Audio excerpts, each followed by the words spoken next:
It's August the 8th, 2025. I am at Joel Pearl, thejoelpearl.com on Blue Sky, and it's time to get in the weeds.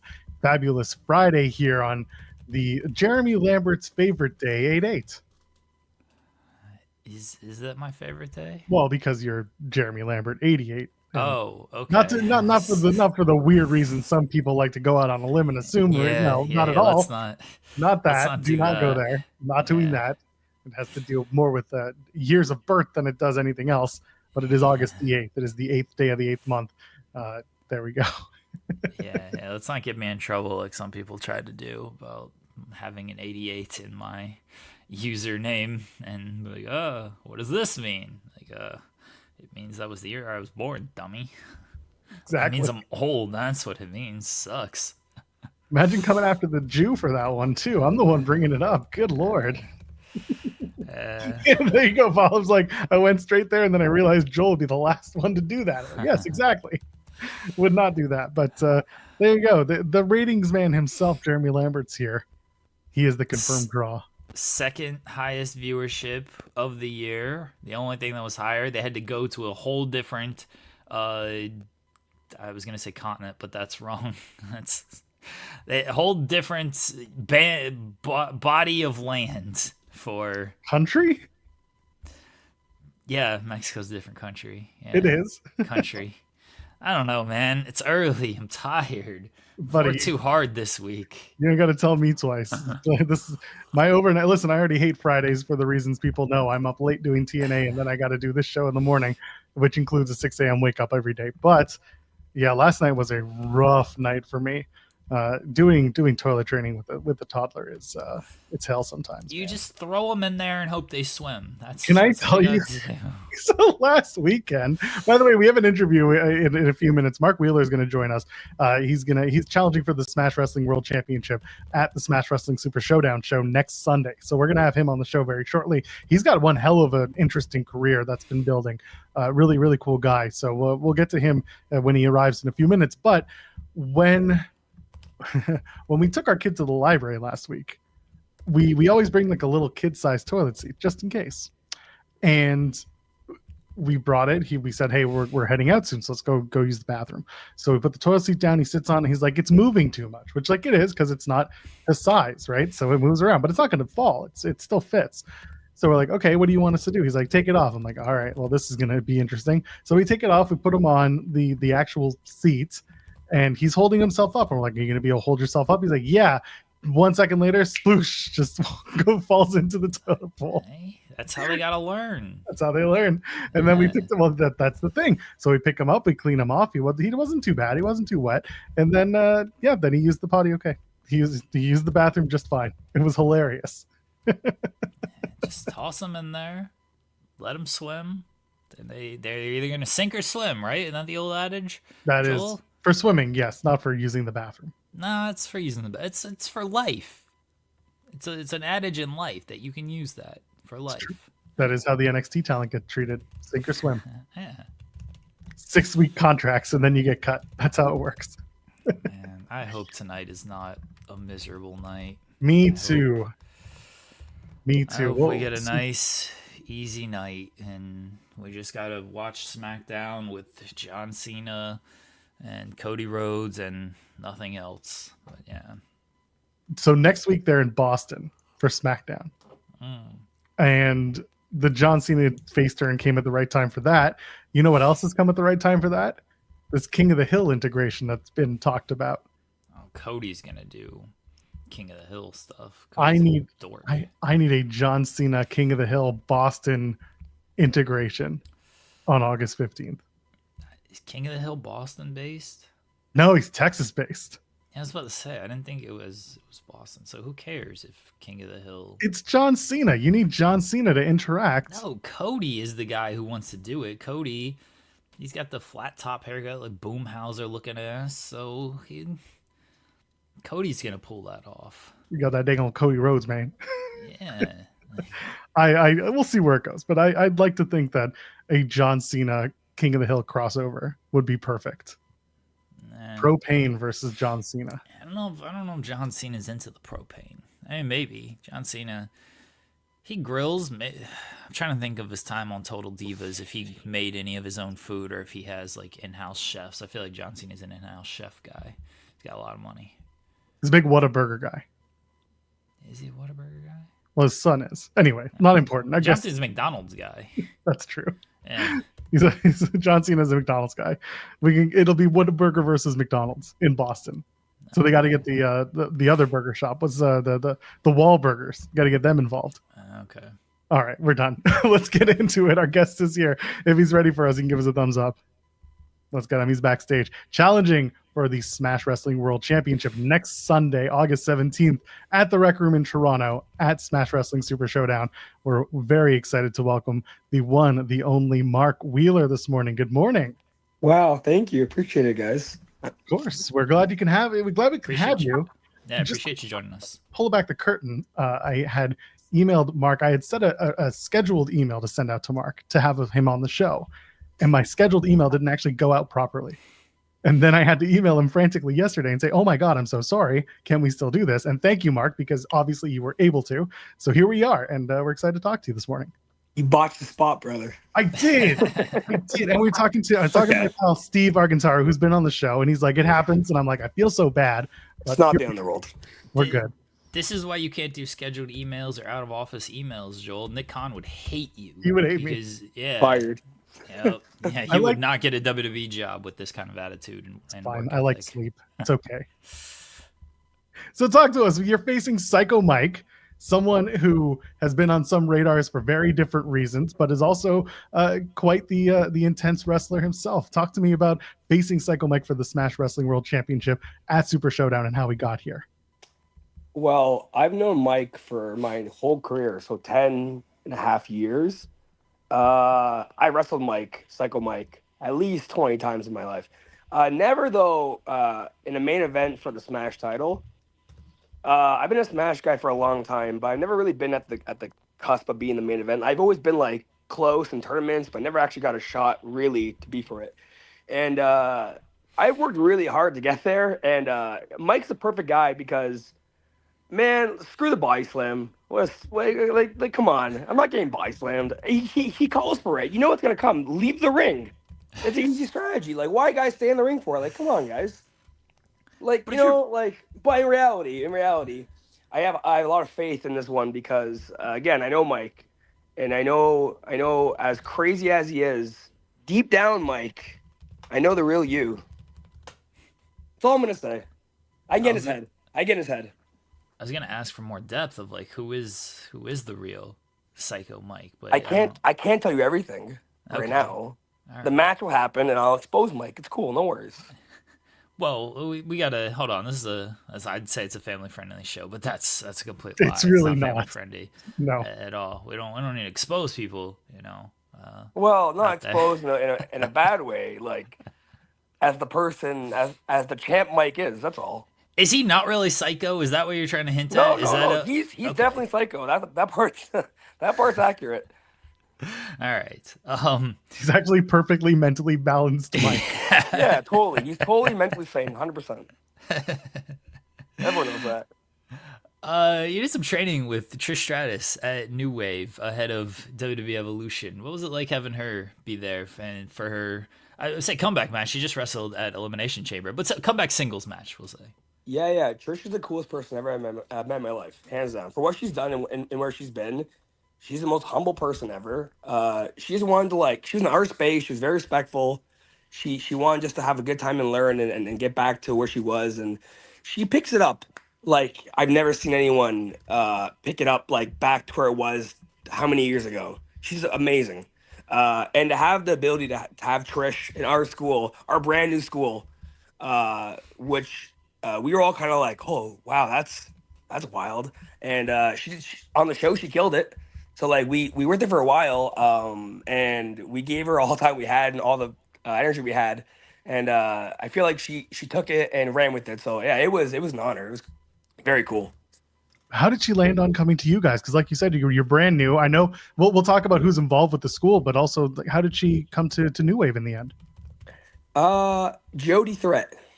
That makes sense. Yeah, they are friends, and it worked out that our school was open in time, and it was fully like done, and the ring was there and all that, and so it just worked out time wise. But yeah, it just kind of came out of nowhere, and we were like, all right, let's run with this. Amazing. Yeah, I was going to say, so obviously Jody Threat's involved, Gabriel Fuerza, who lots of people see on the indies, and Alexia Nicole, Shane Saber, who has been around the world, including and has Northern Crown now in Toronto, Freedom Wallace from Junction City Wrestling up the street from where I am, and yourself. You guys all came together and started this New Wave Wrestling Academy. What's that feeling like? Because you said it yourself, you've been in wrestling for over 10 years now. You've seen a lot. What's the feeling of starting a new school like this? So the basis of our school was to make a positive environment, because in wrestling a lot of times it's negative, and like a lot of people who train do it for their own ego, not for the actual like love of the sport or for like community. And I won't give too much of a story because it's a long story, but I was raised in wrestling in a very weird way, like a very negative environment, and for a long time before I got out. And I want to be the total opposite for my students. I've always been there. I've always tell them, like, you can hit us up whenever. You can call us. You can message us. If we're at a show, pull us aside. A coach should be someone who you can who you can trust and respect, and not someone to be scared of. So we're trying to make that like legit a new wave. It's in the name, a new wave of training that's going to be like that. So far, like our students have been loving it because it's a positive environment. I'm not saying we're better than anyone else. I'm not saying any school is better than any other school. I'm not saying that. What I'm saying is we all been through rough areas in training, and we're all in the same group of like we're all friends, come up like the same time together. Like Saber is maybe a year or two more than me, but we're all pretty close. So those are my best friends in wrestling. So we just were sick of the negativity and the stereotypes in training, especially in Toronto. And we just decided, like, hey, we can do it ourselves. Let's do it.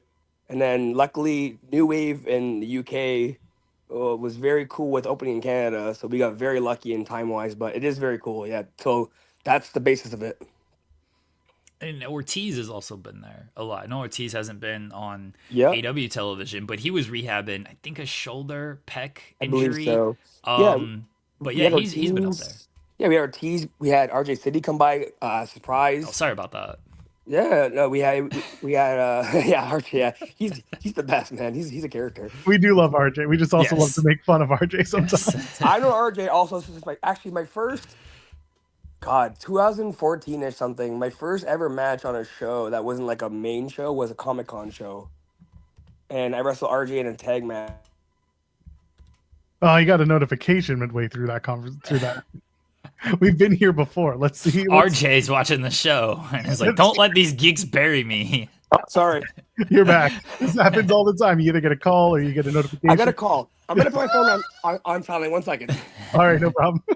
That's There something we that go. StreamYard needs. My father's calling me. Oh, Sorry, I was saying I was You were sorry. wrestling- burying Yes, RJ yes, yes. City. Yes, very. Yeah, so we had RJ, we had LJ Cleary, who just had a trial in WWE. He's from Ireland. Like we have Taylor Well come in for a ghost class once in a while, like for free, which is awesome. Like, so we have some cool guests, man. Like we're only getting more and more, and people want to come and like train with us and help our students, because we've been like all over the world. We traveled the world. Like we met these people like in the UK, and then some have gone to Japan, and some gone here, we all gone to the States, right? Like, so we all know these people, like they're friends. So the fact that they want to come and help us, like, and some don't even want like money; they just want to come help just for love of the sport. That's what we're trying to do, is have this community where these kids can come in who either don't know wrestling or know wrestling, or want to find a school that like is gonna actually embrace them for who they are, and not make you feel like an outcast or make you feel stupid for screwing up or anything. So long story short, we're just trying to make this place as positive as possible, and make a place where these guys can grow and mature in wrestling, and always have somewhere where they can come back to, that's like home, that's safe, right?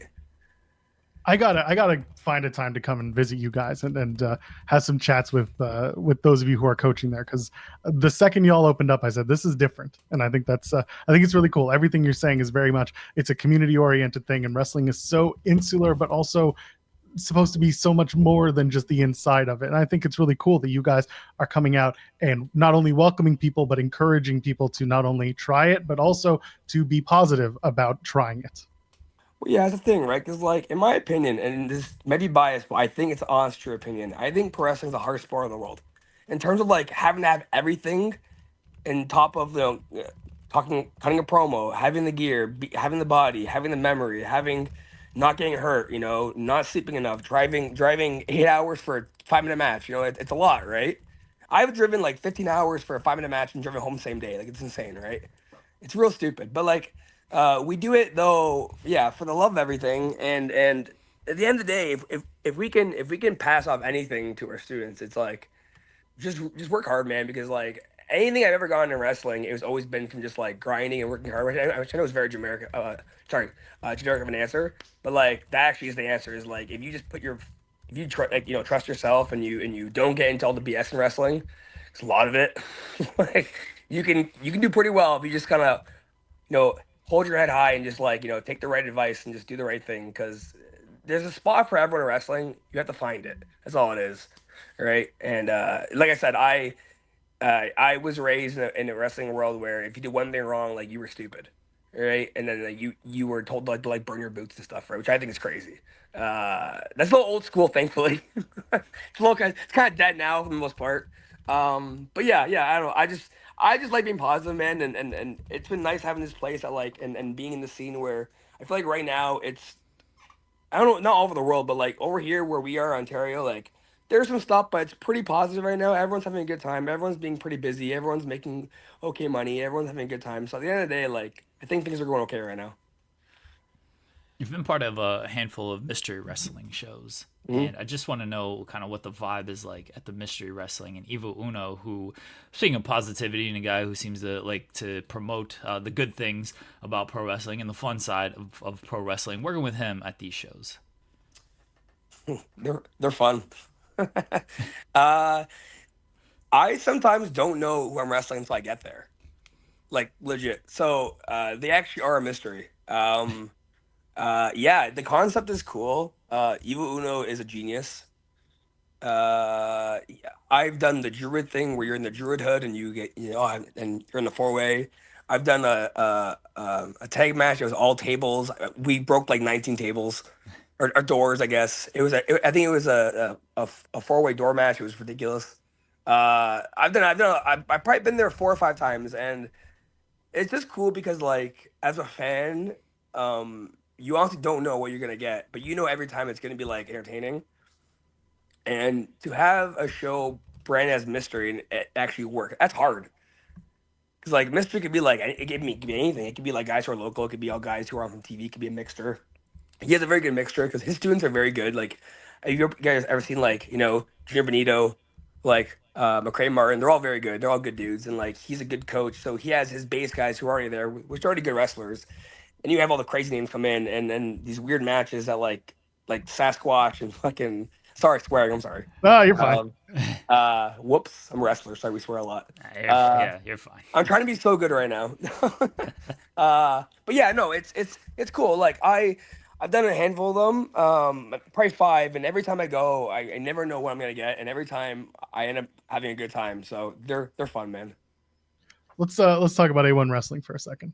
Please, yeah. So off in Hamilton, that was Ethan Page's promotion. Ethan has Mhm. now moved over to full time at WWE.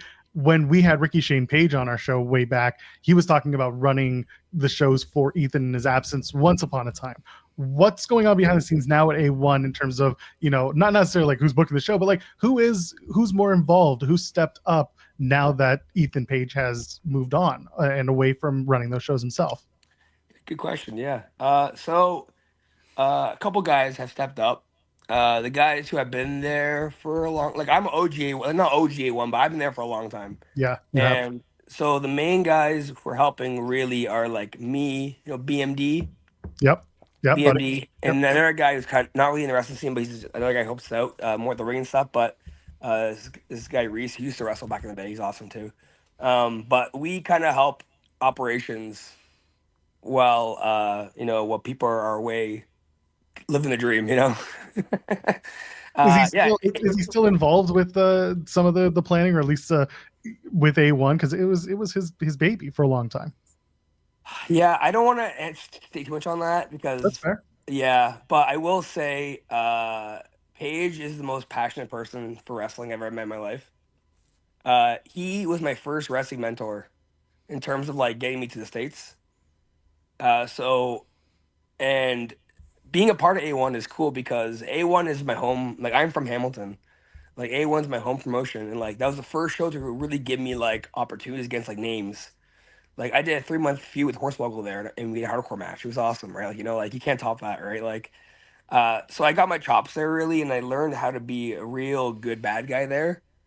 Uh, but yeah, having him back has been unreal. Our last show was the biggest show we ever had. We have Steve Carino there. That was awesome. He refed that main event, which is wild to have him there just refing. Yeah, like the cool thing too with A1 is that like thanks to Paige, being a road traveler, all his friends want to come work for us and help us out, and so we've been very lucky with the names that have come in and like who have been very humble and very cool. Just want to wrestle on a good show. So yeah, it's a lot of work, but A1's like yeah, that's like my like home baby promotion. Like until the day I die or it dies, I'm going with it. So. Did you get any feedback from Steve Carino? Yeah, he's very cool. Yeah, he actually gave feedback on a promo and a match. He watched commentary on. I did a tag match. It was me and my tag partner Jesse V against Rich Swann and Jay Christ. Very fun match, and yeah, he did commentary in the first half of the show, and he just like very nice. He said like good footwork, nice strikes, blah blah. On the promo, he gave us feedback on the promo, but it was positive feedback. He's very for what he's done. You're gonna find us in wrestling. The guys and girls who travel the world and done everything, they're the most humble people because they've done it. They know what they're like. Trish, example, like Trish has done it. She's nothing to prove anymore, right? So she's just cool. And the same with Steve. He's done it. He's there. He's still there in NXT. Like he's very busy. And the fact that he like took time of his day to come over and like critique us and my students who were on the show, I had two guys on the show.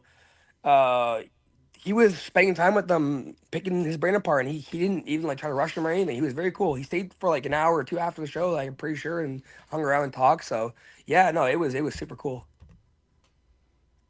What about working with Rich Swann? Swann just made his return to TNA, and that was, I believe, you had the match a few days before he went in to go and tape that return. What was that like? Because Swann's been off a lot of radars, and he's been open about his sobriety and the incident that took him out of TNA. But now that he's back in the fold, you had that tag match with him, and yeah, talk to us about working with Rich Swann as he makes his re-entry into TNA. First thing I'll say, besides also him being very very talented in the ring, we all knew that. Funniest guy I ever met in my life. He's the most happy freaking guy I met in my life. Every second he's poking a joke or he's laughing or he's pulling a rib. It's really good, right? But in terms of wrestling, yeah, I grew up watching Rich Swann on stuff like 205 and Impact and stuff, right? Like I know Rich Swann, like I see him on the Indies before he was signed, even back in the day. And to get a chance to wrestle him was cool because we did the whole dance thing where you go for the test of strength. There's the whole we did the whole thing, and I was like, I watched on 205 Live. It's crazy, and now I'm doing the spot with him, right? But yeah, no, it was awesome. Like he was very humble after again, very cool. After we all talked for a bit, he was very happy with the match. He was very thankful. So to see a guy like that who deserves I think a bigger spotlight for how again good he is as a wrestler and as a person, it's cool to see him finally get back on that like track because like man like the guy's been like kind of gone for a bit, but like he didn't miss a freaking beat. I want to ask about ROH, which happened a couple years ago when they were in Toronto, and just your experience at working those TV tapings. And I know it's still over a month away, but they're coming back to London and then Toronto for All Out. So I didn't know if you'd been hit up or contacted about anything going into there. So when I wrestled for Ring of Honor, funny story, I did my best ever kayfabe. I did it with a torn Achilles ankle, and I didn't tell anybody. Jeez. Yeah, I had a full off the bone tear. Happened like a week prior to a match in Oshawa, and I didn't want to cancel because I'm stubborn.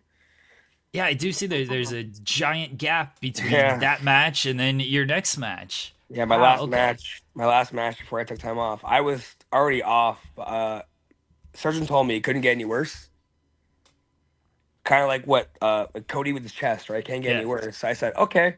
I just wrapped it up and I went to the tapings. I just tried to fake not limping, which was horrible all day for 12 hours. And then, I wrestled a tag match. Thankfully, it was only like 3 or 4 minutes, but I couldn't really run. Like, I have no calf muscle, it's not attached. So, I did it. It really hurt. But it was cool because when I came back through Gorilla, no one knew I was hurt. No one said anything. So I was like, wow, that's good job, Mark. But it was very stupid. And like surgery was awful and it sucked. And I was off for 8, 9 months, I think, total around there. But yeah, it was fun. Uh, Again, we wrestled a very easy match. It's a squash match, quote unquote. So like they're very quick. But to be in Toronto at Ring of Honor and looking around, like I remember my head being like, I grew up in this like coming to this arena watching like SmackDown or Raw or like house shows or whatever, right? Like or whatever it was. It's cool being there, but it kind of killed the moment for sure. Having one good leg, like, but yeah. And then turns out they come back. Yeah, I haven't heard yet, but like it's always kind of late, anyways, when you hear back. So I'm never too worried about. And then I've been doing this a long time. Like for me, extra work is cool. It's cool, but like I don't die for it. It's like if I get it, I'm very thankful and I'm happy to be there. And you get paid and it's cool and you might get a match. But the longer you wrestle, the more you realize that like it won't make or break anything for you at the end of the day. It's cool to be there, but like to get like a job off that is I say nowadays especially like next to none. Unless like you're like 7'5" and like who's this freaking guy? Like maybe like or like but like most times you're kind of just there like in catering or you're like a security guard or you're like a doctor or something, right? But yeah, they're fun. They're fun. I always appreciate it. But I never like expect to get anything just because there's so many wrestlers out there who I'm sure actually apply to it and stuff and hope to get a spot. So if I get it, if I get it, if I don't, next time. I think the trick is you got to go in, have a match against someone who's been kind of listless, and then sell for them so hard while they beat the living shit out of you that they suddenly become an ROH champion for like 3 years. Yeah, I mean, I sold my ass off for like the guy that we wrestled, and like that's all you can do really. Yeah, is like get in there and just like make them look like $1 million by you dying, right? It's all you can do, and then hopefully like that can get you a job. Like, what's his face? Is it James Ellsworth? Well, this is what happened with Jody and Athena. That's what I'm Yeah. right? This was the big turn for Athena in Ring of Honor. Suddenly she had this mean streak, and it came by her beating the garbage out of Jody Threat. Yeah, poor Jody. I was there for that one. Yeah, but like it also helped Jody too. Yeah. Like in hindsight, she got it was a beating, yeah, but like she didn't bitch out. Sorry, against swearing. She didn't sorry. She didn't like chicken out or anything. She went through it and did it. And like, it shows how tough and Jody's tough, man. Like Jody is tough. I know a lot of girls. I was there for Jody's first ever bump. Like very tough girl. Never complained, never cried, never whined. So even for her, like, yeah, that match for Athena was huge, but like I think in hindsight, like Jody got signed to TNA not long after that, I'm pretty sure. Yeah, no, it was wild. That tells you that like, yeah, you can get a job off getting your butt whooped, sure. But if you go back there after that and you're crying, then they see you as, like, oh, you can't handle the pressure, right? Yeah. So yeah. We got 2 more for you. Here's the first one. You gotta look at your screen for this one. We did this with Blake Christian. Oh.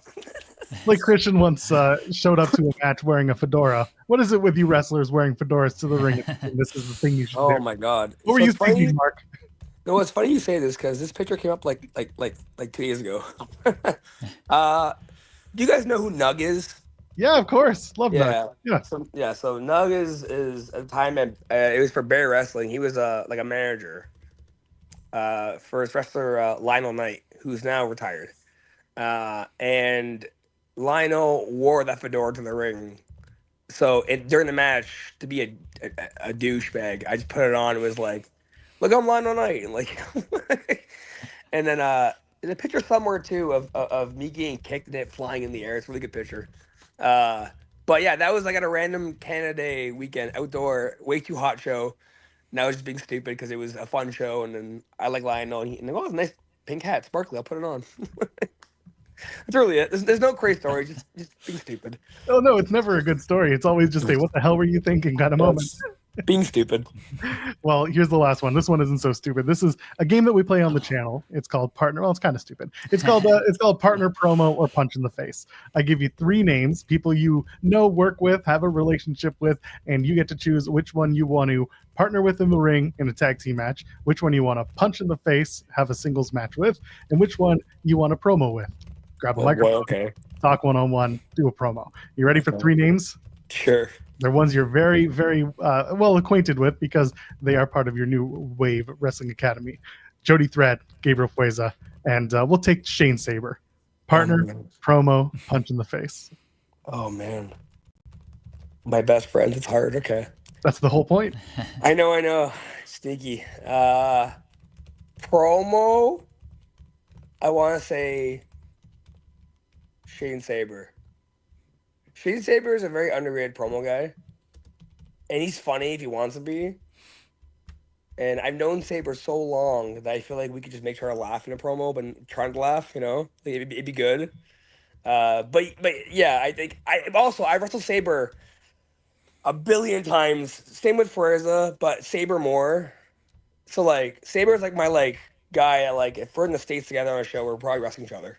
Like we're pretty married at the hip times. Not complaining. I'm just saying we both say it's too much sometimes.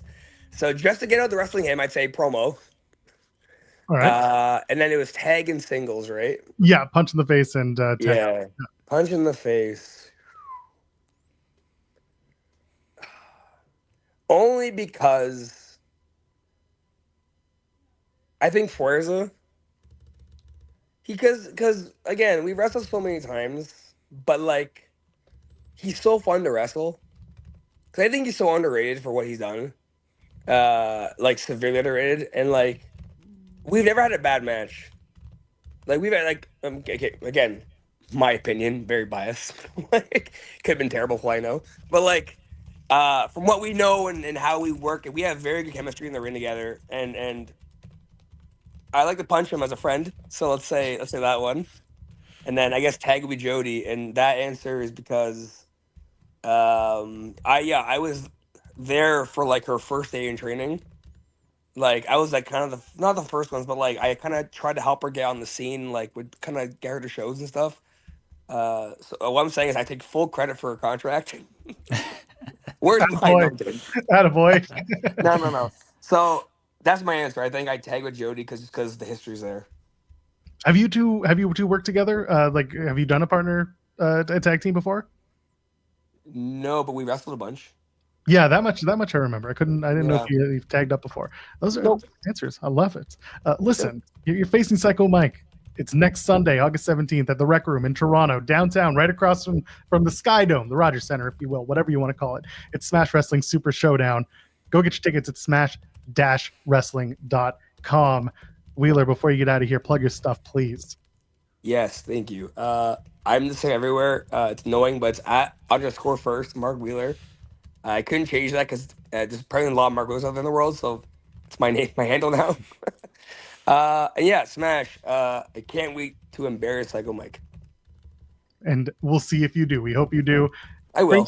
Bring that title around, would you? Mark, thank you so much for joining us this morning. Thank you guys. Appreciate it. Thank you guys. Take care of yourself. All right, take care. The one and only Mark Wheeler. That was such a fun chat. Oh. I've seen Wheeler for years now, and to see what he's up to now and where he's been and what he's doing, I think it's fantastic. Honestly, I remember seeing him in 2019 before the pandemic and being like, this guy's got something going on that's really cool, and just to see how much he's progressed, not only on a wrestling level but also just on a personal level. It's a really cool moment for me, just because I get to watch a lot of these guys and girls come up, and it's cool to watch some positive progression coming from these folks. So good stuff. Thanks to Mark Wheeler and thanks to Smash Wrestling. Looking forward to that show next Sunday. I'm gonna try to make it. No guarantees, because I'm already gonna be in Ottawa on the Friday and then Greektown on the Saturday. If I show up to another wrestling show on the Sunday, I might have divorce papers in my hands by Monday. So I'd hope not to have that. Well, such are sacrifices of life for the business, Joel. Allegedly. We can't all make the 12-hour trips. I mean, that's the sacrifice I had to make in my first marriage. So, you know. That is true. I meant more the going to wrestling shows in various places. Gotta have an understanding partner. That's the sacrifice my wife makes in the second marriage. That's true. Do that. Hold on. Are you good? Yeah. Oh, okay. There we go. I was just making sure that everything was good on the back end. We're good. Okay. All right. What do you want to talk about? We haven't got a lot. I saw Naked Gun yesterday. Oh yeah, how was that? Yeah, it was good. I don't know. I'll spoil it for everybody if you want me to, but does Cody die? No. Well, I'm out. Cody does not die. I mean, no. Jensen will go see the movie now, but I'm out. Yeah. He has a minor speaking part. He gets his face rearranged. I think people saw that on the trailer, so that's not really a spoiler. It was very absurd, which great. That's what I expect out of the Naked Gun. You know, I want absurd comedy. There were, it was us and two other people in the movie theater. Thursday afternoon ain't a big draw for the Naked Gun. So we had the whole theater to ourselves, more or less, and yeah, it was really good, very absurd. I won't spoil everything, unless again people are begging for spoilers. Well, I'm begging people to leave a thumbs up on this video if you haven't already, because we didn't even get to that because we dove right into an interview. So go ahead, leave a thumbs up on here on this video. Get our pyro going. There it is. You can leave a thumbs up as well. That always helps. And subscribe to the channel. Get in on that, would you? And donate a super chat. And you might get your question or your statement read on the air. And we always appreciate your money when you give us it. That it being your money. We do appreciate just the support in general. So yes. Yeah, but both is nice. It's good. People are saying spoil us, and then Volib saying I've already seen it, so you won't spoil me. Well, damn. Oh, well, Louis saw it too, and he's all spoil us. So you people, you're not getting spoiled. You're just hearing things you've already known. That's unfair to the rest of our viewing audience. Yeah, who would do that? I don't want to spoil it for people who have not seen it and who plan to see it within the next couple of weeks. It's been out now technically a week because I'm pretty sure it came out August 1st. So I like to try to give 2 weeks or so, then I might spoil it for everybody if it's still a topic, which it probably won't be. How about this? Tell us, was it worth going to see? Is it worth seeing in the theaters? Yes. Okay. Yeah, it's an hour and 25 minutes, which good. Yeah, you're a big fan of that. Yeah, it doesn't overstay its welcome or anything like that. It breezes through. If you know what to expect, if you've seen the first one, you can expect similar comedy, and that's the comedy you will get, and it is well worth it. If you like the absurdist comedy like the original Naked Gun, then you will like this. The jokes land. I was dying at some of the stuff, and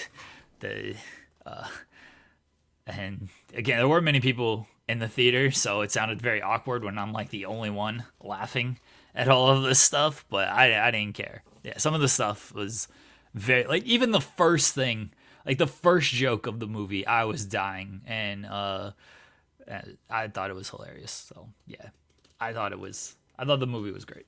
There you go. There's a positive review. Go see the movie if it's up your alley, and you got $8. That's what Pugzilla's saying they paid.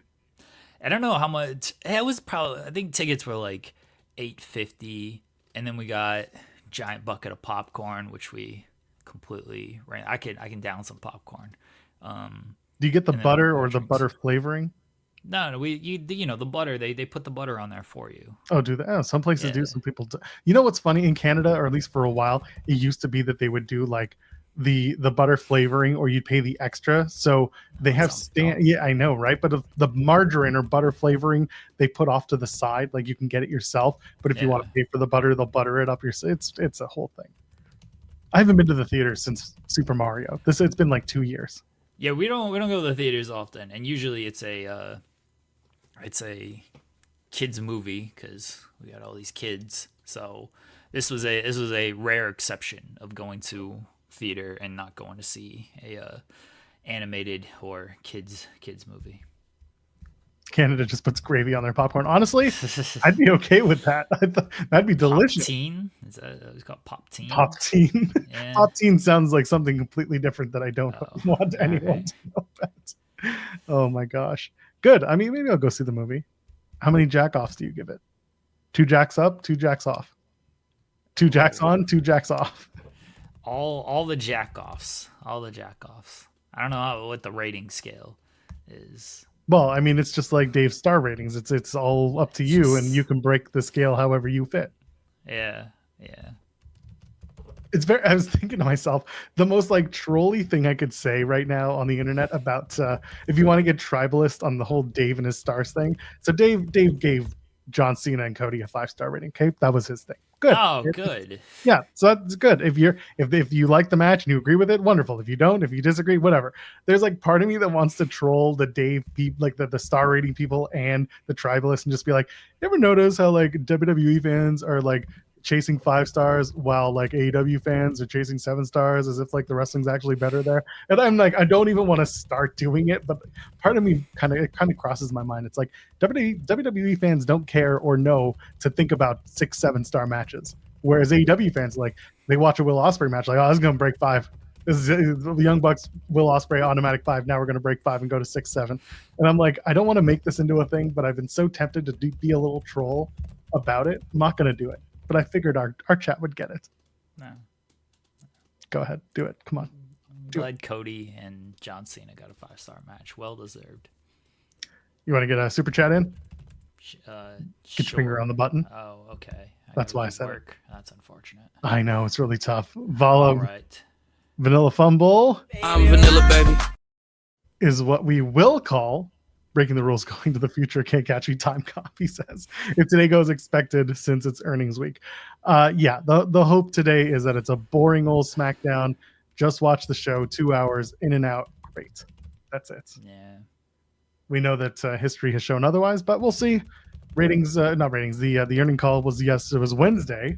Yeah. Brandon Thurston has a breakdown. I'm sure other people have done breakdowns with it as well. I'm pretty sure our website did something, didn't it? Probably. Yes. Yeah, we did. You can go check that out if you are so inclined about how much money a company makes and you want to watch that pocket. Go ahead, but we'll see, because traditionally it comes with some Friday night news dumps. I hope it doesn't this time around, given that they just signed a big deal with Esben that starts next year. So we'll see where it goes. All right. Anything to add? No, I hope we just got to watch SmackDown tonight and don't have to do anything else. Did you tell TK that it was egregious that he didn't bring up Time Cop in his conversation, or his promo, his mid-show promo? I was very upset that he did not mention Time Cop. I was screaming at him to mention Time Cop, but he did not. I said this yesterday. I'll repeat it here. I popped Renee with a Time Cop joke when they did the big screen and she was interviewing the Bucks, and it said earlier today for those who saw it, but for us live, we didn't see it. So we didn't see the earlier today. So we see her interviewing the Bucks, and then she's in the ring as the interview's going on. Yes. So as the transition is from the end of that interview to going there, I was like, Renee's Time Cop, and she's got a big smile on her. She looked over and she's got a big smile on her face. So I'm sure she was also smiling because she's got a smile as the segment starts, type of thing. But I'm gonna take credit that I popped there. You think it's part of like the not the indoctrination, but the onboarding for AEW? You have to watch Time Cop on your first day, otherwise you can't get the job. You can't sign the contract. Tony sits there with you to watch the movie. He gives you tidbits throughout the movie. Tony's giving you all the anecdotes on there and the footnotes and stuff. Yeah, you got to take a full-on survey of Time Cop, and it's like if you don't score a 80 or higher, then it doesn't matter how good your wrestling is, you're not going to get hired. It's where the best wrestle and where the best know about Time Cop. That's the real tagline. That's true. Here's your AEW shirt and a laser disc of Time Cop. and Mookie is the one who gives you the laser disc, because he's the laser disc guy. He's got everything. He's got the 3 copies of Time Cop for $5 at Walmart. Insanity. I'm glad that you had a good time. I'm not going to ask you any more about your experience at AEW, because it sounds like you've talked all about it, and it sounds like you had fun. Did you wash the bandana yet? No, it's still just right here chilling. I'm not going to wash it. It's smell sweat it. used. Deep breath. It's sweat used, man. Smell it. Like, just take a big whiff. You got to get the inside. nah, it's not quite as well. The inside down smells like me because I wore it on the show yesterday. So now it's just a blend of me and Mark Briscoe. It smells like chicken and sex. That's all. RJ said he never got his Ollie graphic because he refused to watch Time Cop. We got it. We figured it out.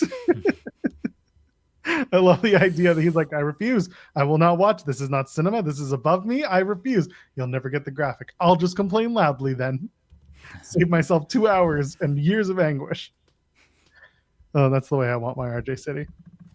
Talking at me for 15 minutes without answering questions. Good stuff. Where do we go from here? Jonathan Gresham. I know you guys mentioned it on yesterday's Spotlight when it initially dropped. So Gresham had 2 strokes and landed himself in the hospital. He's okay, thankfully, as okay you can be given the circumstances. He had COVID a few weeks earlier, and effectively the complications from that bad case of COVID led him to this 2-stroke situation. He, I guess, was alone and got himself to call 911 eventually. They got him. He went to the hospital and he's on the mend. He's on recovery. Jordan posted a photo of Gresham standing up with the thumbs up, and Jordan's joke or line was he's already trying to get cleared to work this weekend. So at least they're looking at they're looking at the bright side of things, the positive sides of things. He says he can be back. He wants to be back in 2 to 4 weeks. That seems a little quick, but hey, we're not doctors, and I can only hope that he takes the time he needs and he moves on. But best wishes to Jonathan Gresham. Hell of a situation, hell of a story. Don't need to be doctors to know that 2 to 4 weeks after 2 strokes doesn't sound like a good idea. No, it's just a stroke. It's like golf. No, I agree with you, by the way. A professional only needs 1 stroke, says Louis. We only joke because he's made it into a joke himself. He's thankfully okay. And they're both taking it in stride. But my God. Whew. It's very optimistic for Gresham to want to be back that quickly. Best wishes to Jonathan Gresham. I hope 2 to 4 weeks after 2 strokes just doesn't sound like a good idea. It just doesn't, like feels like you got to take 4 weeks minimum and then go from there. But 2 weeks minimum, I don't know about that. That's a tough sell. But if he's cleared, if he's good, more power to him. We don't want anything worse to happen to Jonathan. That's all. Yeah, incredibly nice guy, incredibly talented guy. He just worked Bloodsport, a couple of weeks ago. This past Saturday. You're right. Yeah. So we hope he's fine. We hope he turns out okay. Oh man, hell of a situation though. When that dropped, I was like, "What are we doing? 2 to 4 weeks? My God." Yeah, we'll see. Maybe I don't know. It's up to him. It's up to the doctors. Hopefully, he doesn't push himself and he's ready when he's supposed to be ready, not when he wants to be ready. Because I'm sure if it were up to him, he would be back this weekend on the road. Yeah, he probably would be. Honestly, what is it with these wrestlers? Take a break. It's dumb. True. It's true. And I didn't Ospreay. They're all dumb. Most of them admit they're dumb, so it's fine. Thankfully. Oh, that was a moment yesterday. Speaking of moments, you want to do a little TNA talk? No, absolutely not. That sounds awful. I usually try to give everyone something to watch from the show if you're going to watch anything. Believe it or not, the main event, Mustafa Ali and Joe Hendry, was a very good match. Ali knows how to do this thing. Joe Hendry, he also knows how to wrestle. It was a little schmozzy in the finish, but it was a really solid match. Good pay-per-view style main event. And Ali got the win. So go watch the match, because that's what the best part is. Ali wins. Like I said all week, this was happening. And Casey Navarro, we send our best to him. They did run an angle, and it is true. He tore his ACL at Slammiversary. He's out for the foreseeable future. He's having surgery on his ACL. I can tell you this much: after what they aired on the show and the promo that they did in front of the audience, kicking out Casey Navarro, bringing back Rich Swann, that babyface Casey Navarro return, if and when it happens, will be fantastic. They did really well with this promo. Go watch it. It's the Penthouse the first class penthouse. They called it the emergency edition because Casey's out. So they reintroduced Rich Swann. They did a good job of telling the story of Casey coming in replacement of Rich Swann. So Rich Swann's coming back to take his place. And Casey cut a great promo, and AJ Francis as well. And it's just really cool to see them make an angle out of something that otherwise sucks. So we'll see Casey when he's back, but best wishes to him. He's been on the show before, and we love him here. Yeah, best wishes to Casey as he heals up and returns from a tough injury. I do wonder how bad the injury was going into Slammiversary. Because remember, they did their little sideline injury report, and he was out.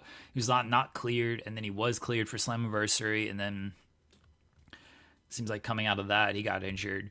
I wonder like how bad it was going into that match, and then he just tried to get through the match, and he wasn't able to quite get through it without being more scathed with the injury. So remember, this is the weird thing. He got pulled from that NXT match he was supposed to have because of the dislocated knee, and then he went in and worked a couple of matches on TNA taping.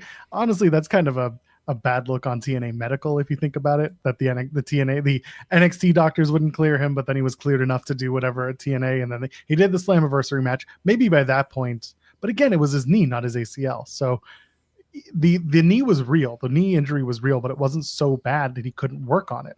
I think whatever happened, maybe he tried to compensate, on his landings or whatever during the Slammiversary match, and that led to the tearing of his ACL. But regardless, it's just kind of bad that the match at NXT got pulled for the same reason that he still ended up working the Slammiversary match. And that's worth something to talk about. Yeah. Hopefully Casey heals up well, gets back, and gets into a good babyface spot. Rich Swann being back, hopefully things are better for him, and he's doing well. I know he's been working the indies for a while, so that's fine with him and AJ Francis. Okay. Yeah. Again, the first class stuff was always good. It was entertaining. I like AJ. He still ducks you when you want to battle rap him, but AJ works hard. I think he deserves his flowers. This first class has been a really good showing for AJ, both on the mic and also in wrestling. He's not wrestling a lot, but when he does, he usually has some pretty good moments out of that. Gia Miller, meanwhile, wants to kill Tessa Blanchard. Well, that's true. I don't like in general, by the way, anyone using "I'm going to kill you" as a wrestling trope. I don't like that, because in wrestling, like, you got to be a little realistic. You can't say "I'm going to kill you" because then you can't. TNA, it might. I said that on my post show. I said, if there's one thing TNA could do, they could kill Tessa because they've done it before. But if they're about to do Gia Miller and Tessa Blanchard, possibly at Bound for Glory, that's 3 pay-per-views in a row that Tessa could probably lose. She gonna lose to Gia Miller? The story kind of has to be Gia wins.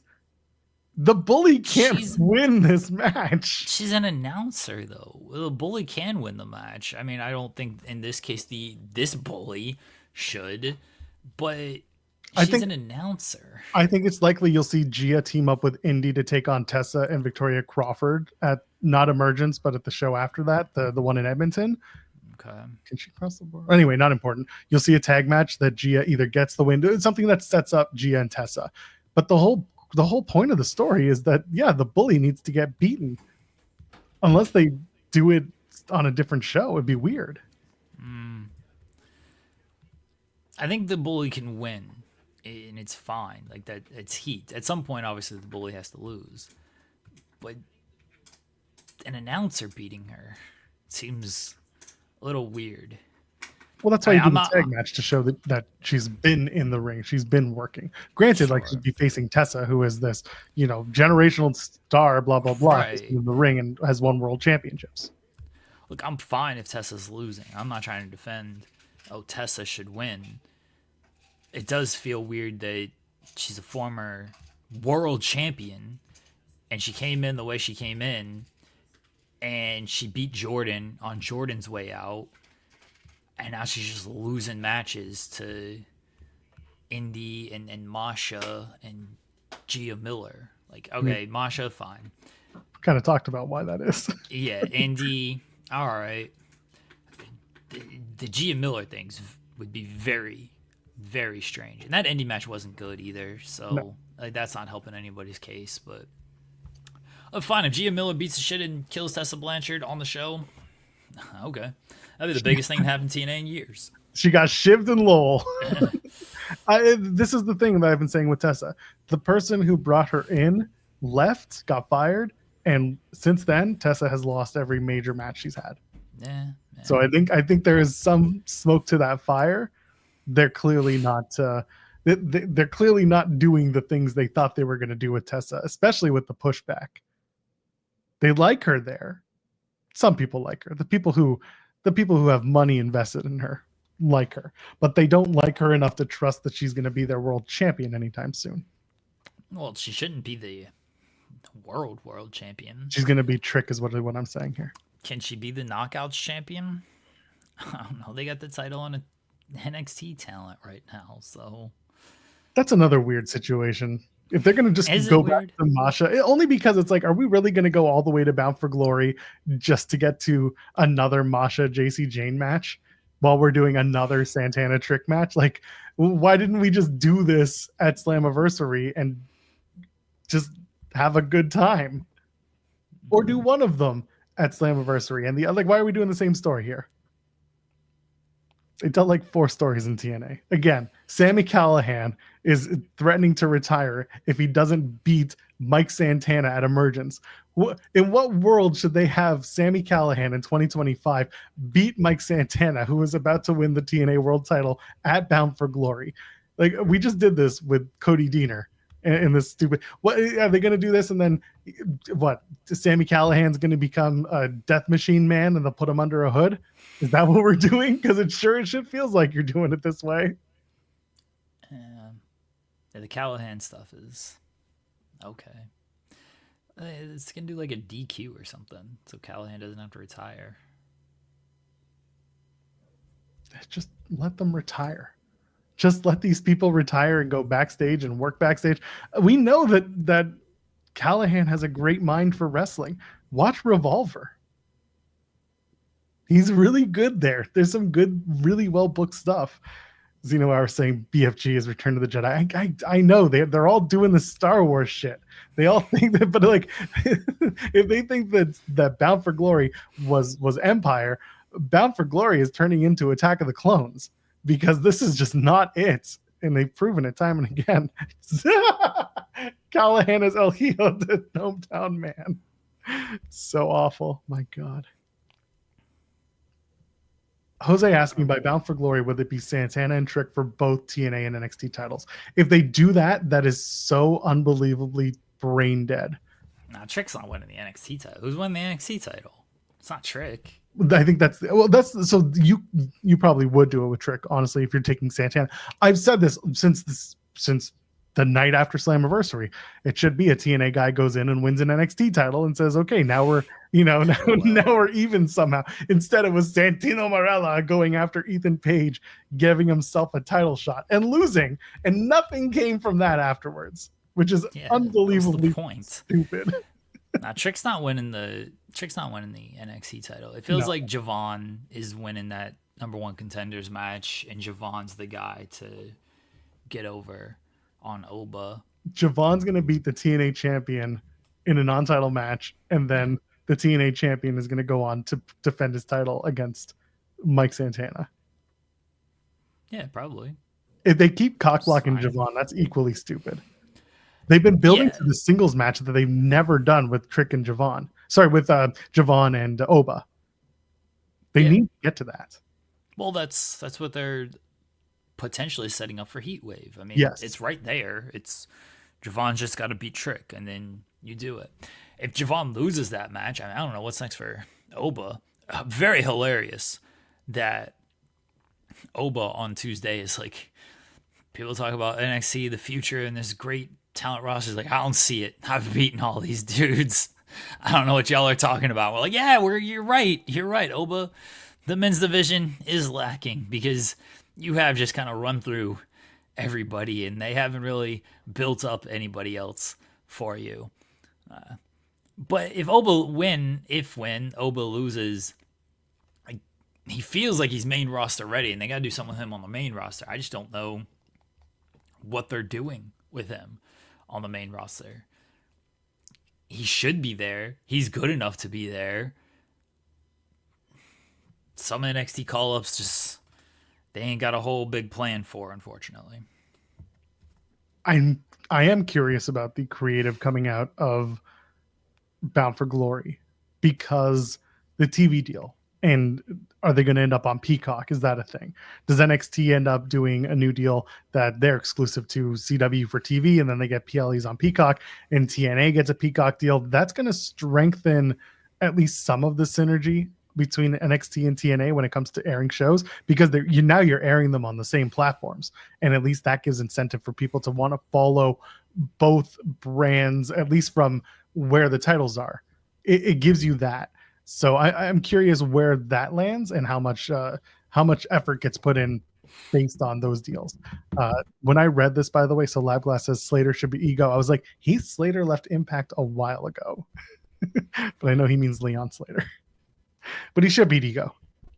Heath Slater should. Sure. Bring him back. He's got kids. He does. I mean, What's he doing? Just making the towns, brother. Yeah. I don't even know if he's been making towns. I think he's been training.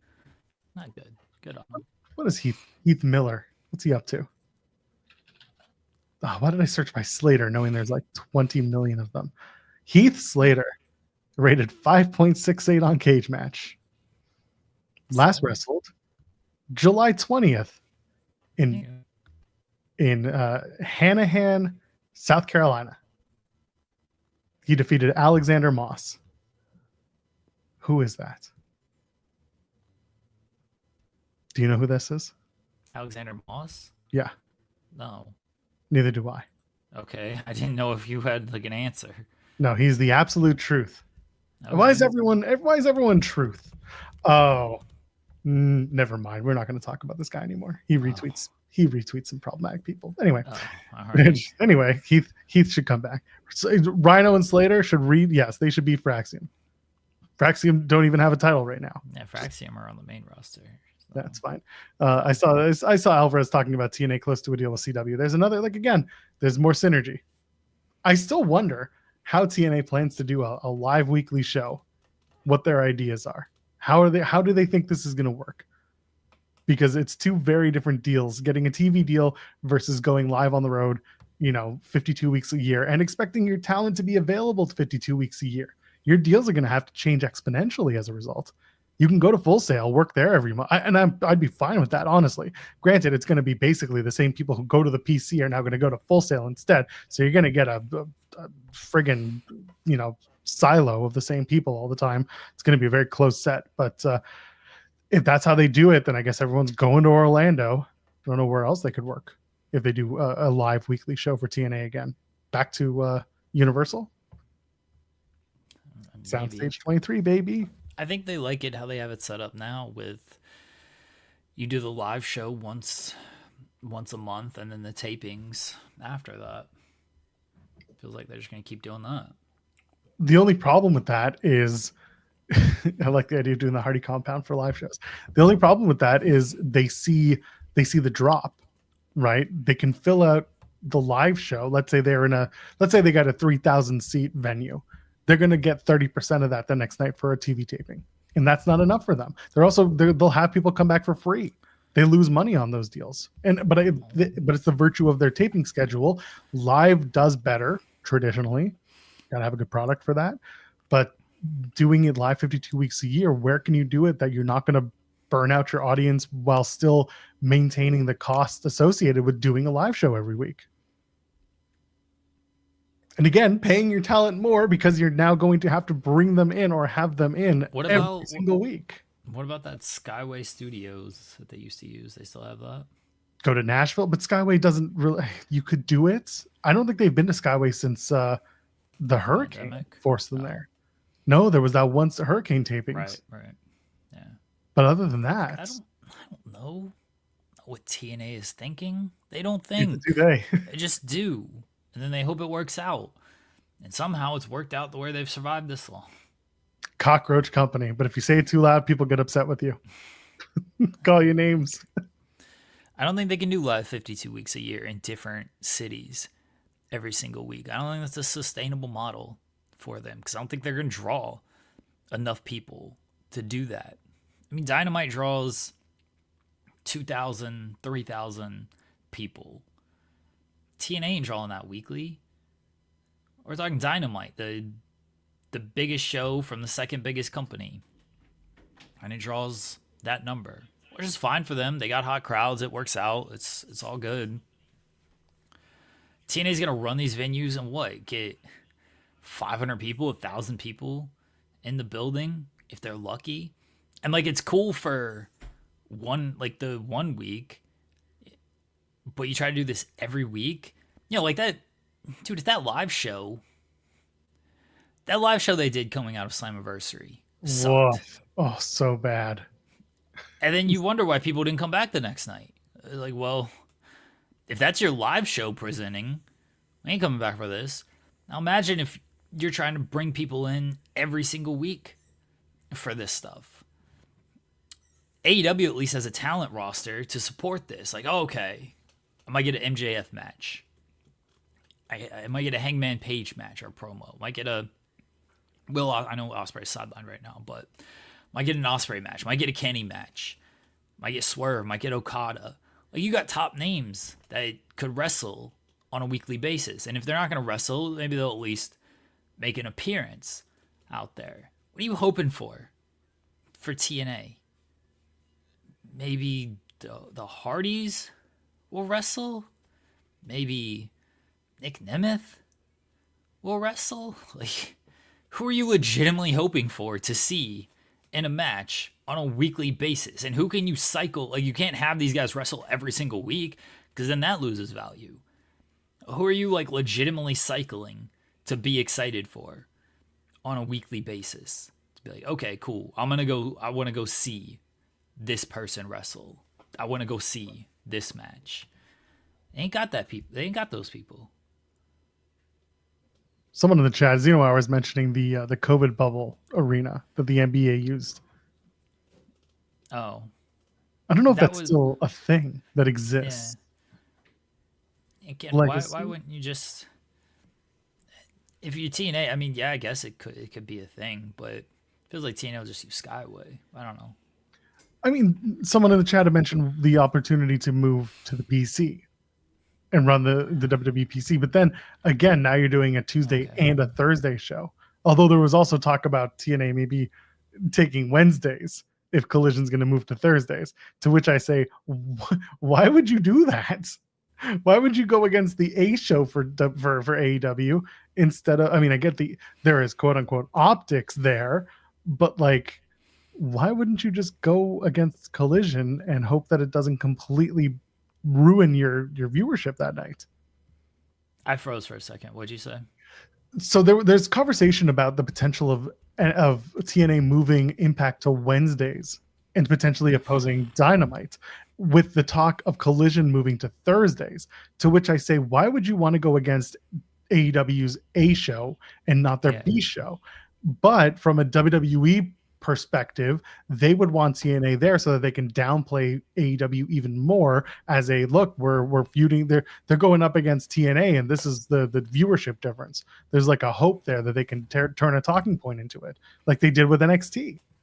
They don't have main roster pay-per-views going up against AEW. They very specifically pick NXT shows to go up against NXT or AEW shows. They're very particular about that. So having TNA involved in this is just like, do you really want to toss that log on the fire? It's going to burn out real quick. I mean, if you're WWE, you don't care. No, they don't. And if you're TNA, you're probably just happy to have the deal. And if you got to make the concession of Wednesday instead of Thursday, like, what are you going to do? No, we're cool. Thursday, Axis, keeping with that. Yes. Like, if the concession is, all right, you want this deal with, let's just say CW. You want this deal with CW, but you got to move to Wednesday. You just got to do it. You know, like, you don't really have a choice. If that is the hang up, I'm not saying it is, but if that's the hang up of Thursday staying on Axis or Wednesday going to CW, you're going to take Wednesday on CW. There is a theory, not a theory, but there is a reason to take Wednesday over Thursday, and that is the amount of time to do catch up, right? The +3 on it. You're going to have more people watch on a Thursday night, watch the repeat, or watch a catch up on your DVR. They're more likely to do that on a Thursday versus a Friday when you've already got SmackDown to watch. So if they're WWE fans tried and true, or they're watching everything, then maybe they're going to watch on a Thursday because they have the extra day and not just completely dip out the day after Impact would air. So like it makes sense from that point of view as well. I just don't, again, there's no way to go that makes sense here. And then, so this is the third thing that comes up. This is now the me part of it. If they move to Wednesday, I don't have a review show anymore because we ain't bumping the Dynamite review. You're claiming you're done with TNA anyway. I'm stuck for now. You're not stuck. I am stuck. ROH fizzled out and died. TNA continues to work. Okay, but you said you can leave it. It's not like you're being forced to do it. But I still get paid for it, and I like to get paid for the work. That's how you're stuck. You're not stuck because of like, I have to do it. Well, also because Ring of Honor just puts on matches and has, little going on from a story perspective. At least with TNA, yes, the stories, a lot of them are god-awful, but at least it gives me something to talk about, not just this is a match and the match was what it was. So there's a little bit more meat on the bone. Sure. Someone's saying I love TNA Deep Inside. It's not that I love TNA Deep Inside. It's just that I've put a lot of hours into, covering and being someone who is associated in a wrestling sphere, with TNA. I take pride in that. And I know that people will make fun of me because it's TNA and blah, blah, blah, LOL TNA. And believe me, in some facets, well-deserved. I clown on them just as much as their talent and staff clown on each other. But there's a certain amount of respect that I have for the people that I get to cover week to week and do this. Sean did not deny my retirement because I never fully committed to doing it. I said I would do it, and then I was like, all right, here we are. What should we do? And we kept coming back. We're not doing plus events. We're not doing an emergence post show. We're definitely not doing the Victory Road post show because they're doing Edmonton, and that's going to start late and end late. We'll be back for Bound for Glory. That's the next pay-per-view that we'll be covering live. Let the record show Joel went back on his stipulation. Yeah, well, it's like Cody. Cody kept his word. I don't. Yeah, I'm a heel. Cody. Okay. I'm a bad guy. Yeah. All right. I was say Cody did keep his word, actually. Yeah, and look what it got him. A much richer deal. So you're saying I should quit? Yeah. Kind of worked out well for Cody. Cody has said it worked out well for him. It really did. You're losing this argument, Joel. Oh, no, I'm well aware of where I'm putting myself here. This is once again, TNA has screwed me again. This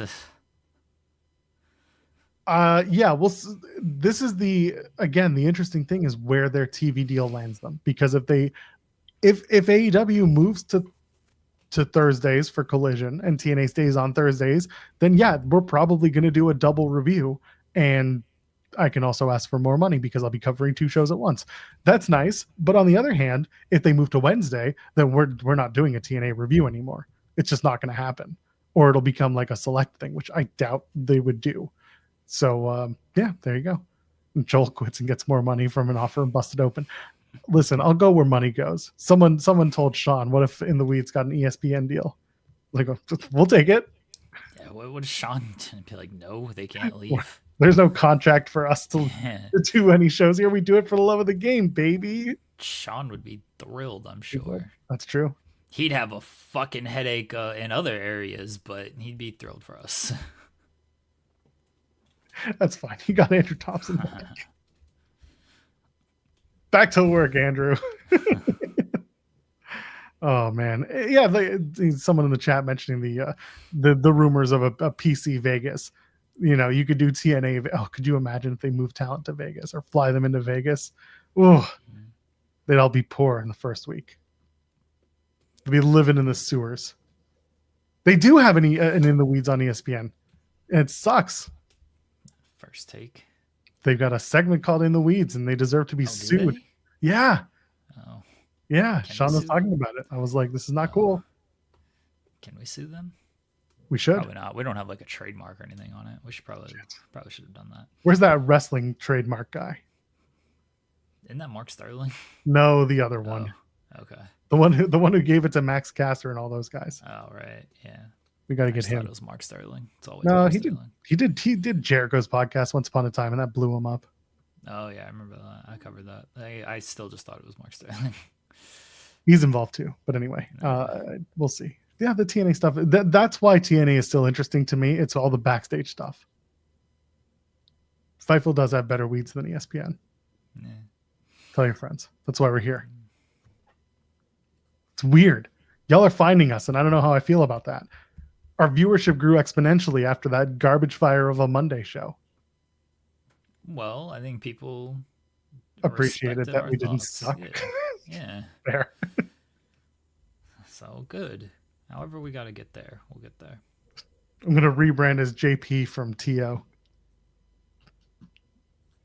Like, oh, I got it. And just things I would never, ever do. It took me a second because I don't I know. listen or care. Oh, I can't blame you. Oh, man. Oh. Someone on Twitter saying it's easy, Joel. I found you because I like Fightful and I like weeds. There you go. There it is. I appreciate y'all. Respect that. Absolutely. I Bugaboo Jones over here. That's right. Us through Sour Graps, so I told Kate she's got to promote us more. So we'll see what happens there. Yeah, what happened that Sour Graps mentioned us? I don't like that. Nah, we like Sour Graps. We love Sour Graps. I'm being facetious. No. I'm curious about how my TV debut definitely increased the viewership. Second biggest draw of the year for took a whole country to outdraw me. That's it. Doing pretty well. It's quite impossible to think that before Wednesday, you were just another guy. Now your superstardom, your big Dynamite debut, that brought us in. It was the shirt and the hat. That's what you weren't finding anybody else with that shirt on or that hat combo. So someone was like, he said he was going to wear it, and he did. It's like, yeah, Jeremy's not going to lie about what he's going to wear. Why would they think that? Oh, he said he was going to wear it. Like, oh, I can't believe he wore something. I was like, what else is I going to wear? I don't have a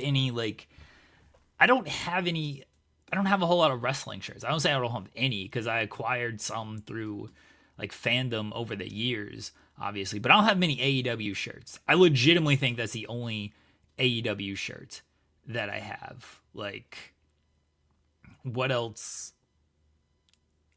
My wife has a Blackpool Combat Club shirt that I got her. The white one with the logo on the bottom? No. Okay. No, it's the black one that says like Blackpool Combat Club. Gotcha. But yeah, I don't have many AEW shirts. And I only have that AEW shirt because I created it, and I'm taking full credit, I don't care.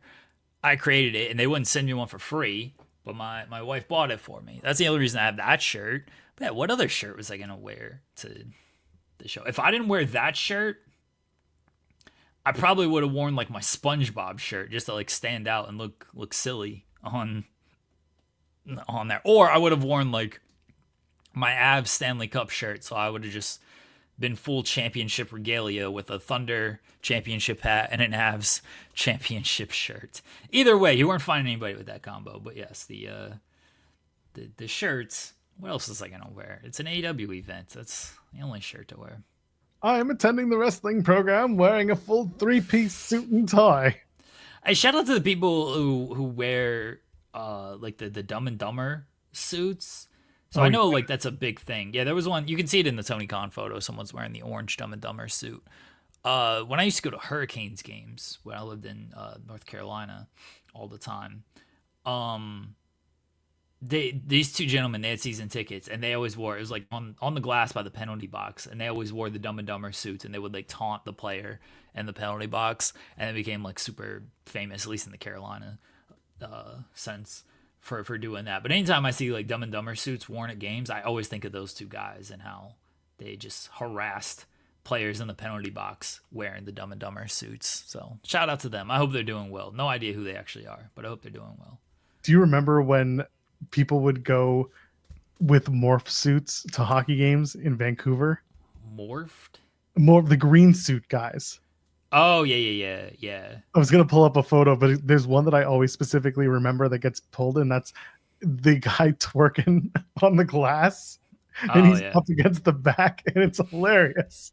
Yeah. Oh man, just go look up Vancouver morph suit guys and go to Google Images. You'll see them there. But yeah, that stuff was hilarious. That's what we need. More morph suits in wrestling. He's I'm in gonna. morph suit. I'm thinking Green Man. That's all I can think of. That's what they're called, morph suits.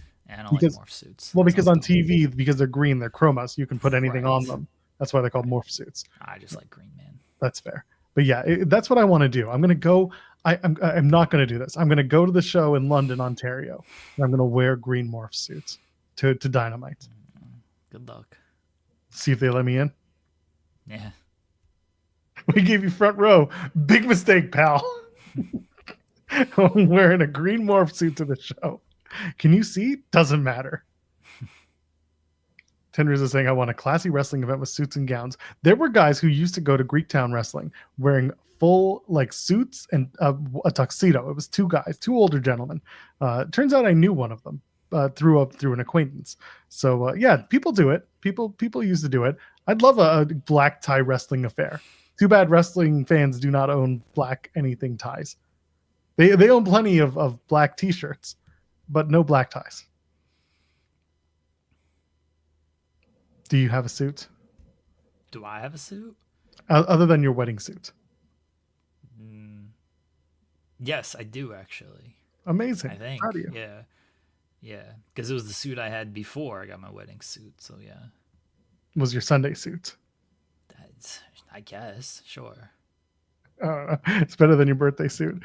Yeah. Oh man. So Fightful Select. No way to punch this in better. Fightful Select talking about what we've heard and not heard about Karrion Kross and Scarlett. As of Monday, Kross and Scarlett have not been offered new deals and were not at Monday Night Raw. However, on August 7th, Dave Meltzer of the Wrestling Observer reported that he believes Kross got a new contract offer. And since then, many of the people who Fightful Select were talking to within WWE have gone silent on the Kross subject. We cannot confirm a deal has been offered, but we have learned some more. And usually when things go quiet to that degree, something's happening. So we don't know fully whether or not Kross and Scarlett have re-signed, but we do know that there's at least been some sort of movement, allegedly, and some people who have gone quiet. Well, sometimes silence speaks very loudly. I mean, The psyop is on.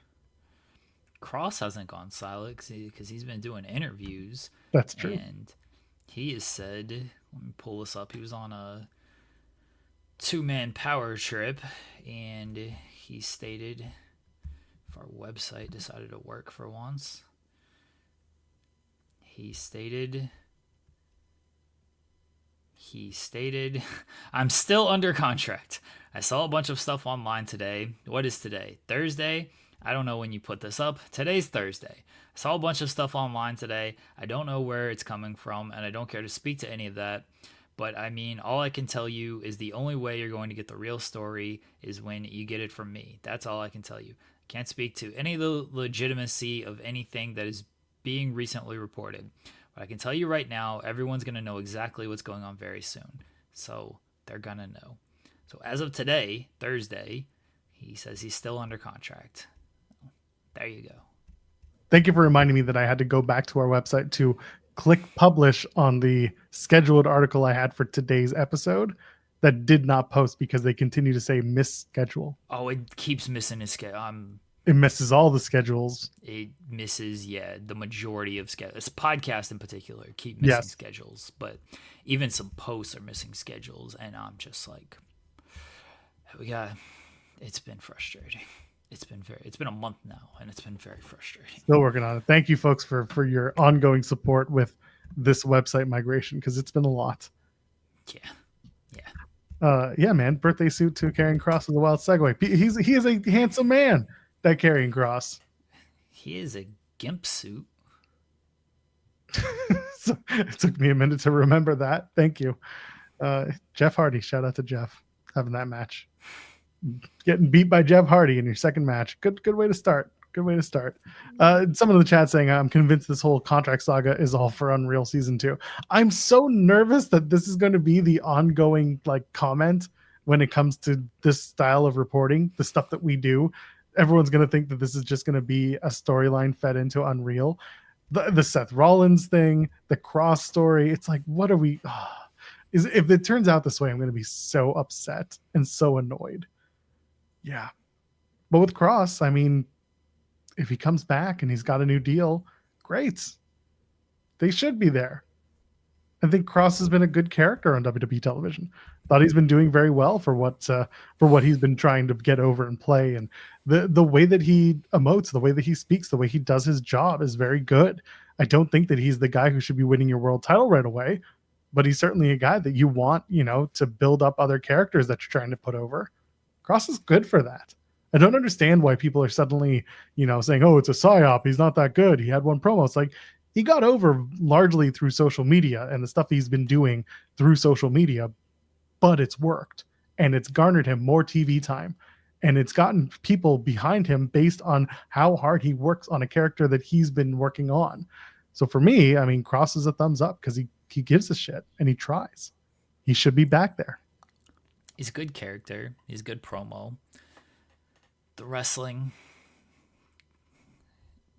isn't... He's not a great wrestler. He'll probably tell you he's not. Listen, watch him at Bloodsport versus watch him, in the ring doing a regular match. It's night and day. It's very different. Yeah, he can't do the stuff he does at Bloodsport on WWE though. Natalia's pushing for that first. Natalia's gonna fight him. Like, I get my Bloodsport character first. I think if you don't renew Kross, the problem is you're admitting you don't actually care who gets over. And that's where I think a lot of people are going to be upset about things, because he does get over through online work and through minimal appearances.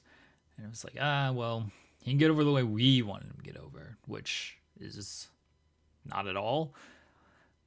And that's an issue. So we'll see. I feel like I said it before SummerSlam. I think he's re-signed or close to re-signing, and they wouldn't have put him in that spot if he wasn't. But then the match played out, and I was like, oh, okay, maybe it didn't, because they didn't actually do anything like outside the box in that match. It was just Sammy decided, nope, not doing that, and then beat him. It's like, oh, all right, that's kind of the end of that, I guess. Like, that could be the end of it for Kross. I don't want to defend Triple H on the "we want Kross, we want Brock" chants. I could hear "we want Brock." I could understand how people heard "we want Brock." When you have the announcer, they were talking about Brock. When you have the announcers leading you and saying Brock, your mind can think it was Brock. Obviously, they're being on set. It's easier to hear. You would think he could more clearly hear Kross if it was Kross and not Brock. So I don't want to offend Triple H on that. That didn't feel like it was a malicious attempt at downplaying "we want Kross" chants. And I'll be the first to call out Triple H when I think he's being stupid or deciding to mislead and say things that puts him in a bad light. I did it plenty with the John Cena comments. On that, I think that was just a mishearing and a miscommunication, and he decided to go with Brock and not Kross for valid reasons, and not, I'm just not going to give any attention to Karrion Kross. The problem is, when you do things like say the things you said regarding John Cena and Brock, and you run from the press conference grind, you open yourself up to that criticism of, why aren't you acknowledging that this is Kross and not Brock? And you don't get the benefit of the doubt as much. So it's a little bit of a give and take there. Yeah. There's a whole lot in my head about this. And again, with Kross, you fast forwarded after Saturday to Monday, and they just kind of like didn't mention it. There was no talk about Kross, and that added to the whole idea of like where are they? They weren't at Raw. We had reported that over on Fightful Select. And if they were then turned around, offered a deal after that, or maybe they were offered a deal by Monday, but they were told, stay home, think about it, and we'll figure it out when we figure it out. But I don't know what WWE wants from Karrion Kross. I don't know what Karrion Kross wants from WWE other than a place to work and get his reps in and do what he does. Kross could do very well outside of wrestling too. If he decided that if wrestling was not for him and he wanted to go and do acting or other forms of entertainment, he's got the look for it. Someone said going bald was the one thing Karrion Kross should regret the most in life. Because when he shaved his head, like I get it, he was going for the Mad Max thing. Maybe he was told to do the Mad Max thing. But then he grew his hair out and suddenly he was like, this handsome son of a bitch. He was so good. And maybe this is now he'll get noticed and move out of wrestling. I think all wrestlers, when they're good at other things other than wrestling, should move out of wrestling so that they make more money and they get more opportunities to do things that don't involve wrecking their body for it. Get out of wrestling. That's really the takeaway here. Scarlett, we don't have to worry about Scarlett. She's another person who could do just about anything. Go for it. Scarlett's completely misused because she could crush their social media numbers and they don't do it. Shotzi was on the show. She's like, I don't know why I don't know why Scarlett's not their world champion, which I understand that, but she's still got like the most viewed video in AAA of all time. Just like entrance in a match. That's it. She would kill on their social media numbers, and they just some reason they don't utilize that. But well, this is adding to something that someone mentioned either in our Fightful Discord or maybe it was online. They were talking about Mara Sade, the former Jakara Jackson, moving to TNA, and they were like, I wonder if she's just going to TNA as like a finishing school to go back to WWE. And I said, the first thing Mara Sade did when she got out of a WWE contract was 30 days later open up a fan site, you know which one, and do incredibly well with it. And you see a lot of these wrestlers do that after they leave WWE, and they make very good money off of it. And good for them, man. And if that's the money that they want to capitalize right off the bat when they leave WWE specifically, then all for them. Good for them. Not everyone's going to do that, right? Jordan Grace we talked about it. She was doing very well on those fan sites, and then when WWE said, hey, you want to join? You're going to have to close it down. And she was like, oh, I'll take the pay cut because later on this could be very beneficial for me in other capacities outside of wrestling. This is the bigger conversation is like, where do you want to make your money? What are you most invested in?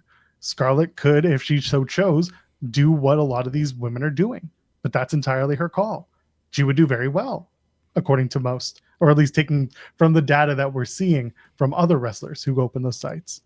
And it's up to them. It's that's why it's incredibly interesting as to where these wrestlers decide to go and what they decide to do after they leave wrestling. Yeah. With Kross and outside of wrestling, I haven't seen this film that he's in. Apparently it's I mean, he's praising it, but like, okay. Is it better than praise it? Is it better than the War of the Worlds remake with Ice Cube? I want to watch that because I heard it's awful. I've seen the clips. It looks so bad. Yeah, but like I'm all about like I know super awful movies, like so bad it's just hilariously good. So I wanna watch that. Maybe at some point I will. We got Wednesday to watch. We got new episodes of Perfect Match to watch. So I don't know if we're gonna get into like War of the Worlds. Hopefully we just get nice clean SmackDown tonight. Nothing outside of that, and I don't have to worry about anything else that's going on. But we'll see. UFC fighters got OnlyFans. Why can't WWE? Do UFC fighters? I truthfully do not know if UFC fighters have OnlyFans. If they do, good on them. Why can't WWE? I don't have a great answer for that. My answer would be, if I'm looking at it and just theorizing things, UFC fighters are paid on a per fight basis, and so if you're only fighting once or twice a year, then you ain't making a whole lot. So UFC might be more willing to allow them to do those things, where WWE, even though they're independent contractors, they are still paid on a weekly, monthly kind of salary get there, and so they might have a little bit more issues with it. Like, should it still be the case? Yeah, it's independent contractors, but that's my theory on why UFC fighters could probably get away with it. Is you're only making so much a year because you're only fighting so much a year, and you got to have sometimes other meat. That's UFC fighters work second jobs. Like, a lot of them work second jobs because UFC fighters are paid peanuts unless you're at the very top of the list. And even then, Stipe Miocic, I think he loved firefighting, but he was working his firefighter job because UFC, even though he was climbing up the heavyweight ranks, he wasn't making a whole lot. So he just kept going. This is why so many UFC fighters open podcasts and stuff too. So it's like, well, this is a supplemental income that I can use my UFC name to build on while I'm not fighting. So UFC, because of the fighting schedule and the money, you kind of got to have another means for money. Where WWE, because of a weekly pay or monthly pay, they're probably frowning on that a little bit more. It's that, and Chat's pointed out, it's money and it's morality. The other side is WWE caters towards families and kids, and I'm almost certain that in their contracts there are morality clauses. And those morality clauses includes you cannot open up a fan site like this, because they also would want to cut, and I don't think they will or can take a cut out of an OnlyFans. Versus they'll take from a YouTube or Twitch. At least they used to. I don't know what the deals are like now, because they've reopened that avenue for certain talent to go and do vlogging. But I think that part of it is also, there is a family and friends mentality to WWE's business and the way that they position themselves. It's the same shit going back to China, right? Why isn't China in the Hall of Fame? And then Paul used to say all the time, oh, we don't want my kids searching China now and finding what they find. It's the same thing. They're going to say, we don't want them searching for our women who work hard, blah, blah, blah. And they're going to find this. It's not a good look on WWE. And that's the way they see it. That's their business. And as a result, they're hopefully just going to pay the women and men, because men can also open up these sites if they so choose. They're going to pay them accordingly for that, to go away. They would make more money doing those fan sites. It's been proven, but WWE has to be competitive somehow in that regard. Yeah, I think there's a multitude of reasons, but they do business the way they do business. SmackDown tonight. Hopefully just SmackDown tonight. In terms of what's been announced, ain't much. It's literally Cody and Cena are going to appear. They're in Montreal tonight. The White Six are there already. Joe Gacy, that's me, has been in Canada for the last 20 years. So there's that. No, people are slowly. This was a funny tweet. I think it was either Jessica Carr or one of the other women refs posted how I love McDonald's in Canada because you can get pizza bites. And I was like, where can you get pizza bites at McDonald's in Canada? Is this like a Montreal thing? No, it's because we're doing an international thing. We have an international menu thing going on right now at McDonald's. I was like, what do we have pizza bites? Those aren't here. They're talking about the McPizza? That doesn't exist either in Canada. Regardless, she was so excited. I digress. Don't go to McDonald's. There's better food for you. I want to make sure that Ronald McDonald didn't hear me. Oh, it was Ref Bay who did it? Yeah, she stopped going to McDonald's. So the only things, John Cena and Cody Rhodes, they're going to appear live at the show in Montreal. No, I will not be there because I'd have to board a flight and go there now. And no one's paid me enough to go. If y'all pay me, I'll make a few calls and go to the show. How much is a flight, you think, for me to go right now? I don't know. You want to check? No, how much? Check. $2. $2. God damn! How much? Really? I'd love that. What's today? Today is the 8th. Allegedly. Let's say I come back on the 9th. So that means I also have to get a hotel tonight. Good Lord. You don't have to. I just sleep on the streets of Montreal? Yeah, or you can just get a flight back at like the earliest flight on the 9th. Like 1 a.m. on the 9th. Oh, that's true. Oh, they're not going to fly out at 1 a.m. Let's take a look. Cheapest is $809. No, let's not do that. $869. Nice. I'd leave at 4:00 nonstop, and I'd come back 8 in the morning, and I'd have a 8-hour stopover at St. John, Newfoundland. Seems not good. There you go. Give me $900 and I'll go. Seems like you're running from the grind. God, yeah, that 8-hour layover in another province that's not Quebec or Ontario sounds like a great idea. I take an 8 a.m. flight, and then I get the day in, which is nice. I'd have the day in St. John, and then my flight would leave at 6:30 in the evening to get me back to Toronto for 7:40. I'm sure the papers on the table will be enough for me. Seems like you're running from the grind. Pay me and I'll go. No. Someone gives me $1,000, I will go. Good luck with that. I know. I'll book the flight and everything. Got to get there first. PayPal.me/Joel Pearl. That's where you want to send your money to. Oh man, yeah, that's all that's going on for SmackDown tonight. We've got Collision as well. Yes, Collision is tomorrow night. Are you excited for Tomohiro Ishii to lose another match on AEW programming?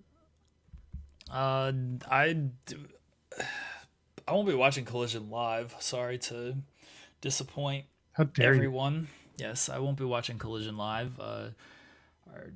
We got an event we're going to tomorrow, so it seems like Ishii and Kyle Fletcher is gonna be a really great match. I am looking forward to that match when I do get around to watching it, and we'll see off of there. Hangman's teaming with Jet Speed. That's a fun little trio there. So we'll see how that goes. And then the Triangle Death of Madness is also in action. So that seems like a fine show, but I won't be watching it live. Yes, 2 trios matches. You mentioned the Jet Speed versus LFI match. Kyle Fletcher takes on Ishii. Old Taint Tax gonna take on Ishii. See if another thing falls out of his areas. I hope not. Well, he said he had a tack that came out yesterday. If it ain't Old Taint Tax, he'll be fine. Then the trios match. It's Willow Nightingale and Time. What does she Ty Mello still? Ty Mello. Yeah. And Ty Guevara. Nah. She didn't go by that, but anyway. No. Ty and Aminata. Oh my God, I'm losing it. I'm done. Are you okay? No, I'm not. I'm exhausted. We talked about this at the top of the show. They're going to take on Triangle of Madness. Whew. Okay. Football's back, and everyone's excited for that. So there you go. Yeah, I'm gonna be watching the Panthers preseason game against the Browns tonight. That should be something. Again, hopefully, I'll just be able to watch the first half in peace and not have to write about a bunch of unfortunate news because the game starts at 7. So there you go. Hopefully, just let me watch my football. Just let me watch my football, WWE. See what gets retconned next on WWE programming. Is Triple Mania this weekend? No. I think next weekend, August 16th. 16th. Okay, good. Yeah. Okay. Ready for Natty to become Reina de Reinas champion? Is that what's going to happen? She's in a triple threat, which is hilarious. She got randomly thrown into it. Yeah. Not randomly. I mean, she worked the last set of tapings or last set of live events. So if she wins, there's so much WWE talent at this Triple Mania. It's very funny. I'm looking forward to watching that show next weekend. We'll see if I get around to it. I won't be live. It'll be I'll watch it on delay. I don't know if I'll be watching that live either because I might go to Clips that night. That's exciting. Live. Yeah, much rather do that than watch wrestling. Sounds terrible. We don't have another pay-per-view until Forbidden Door.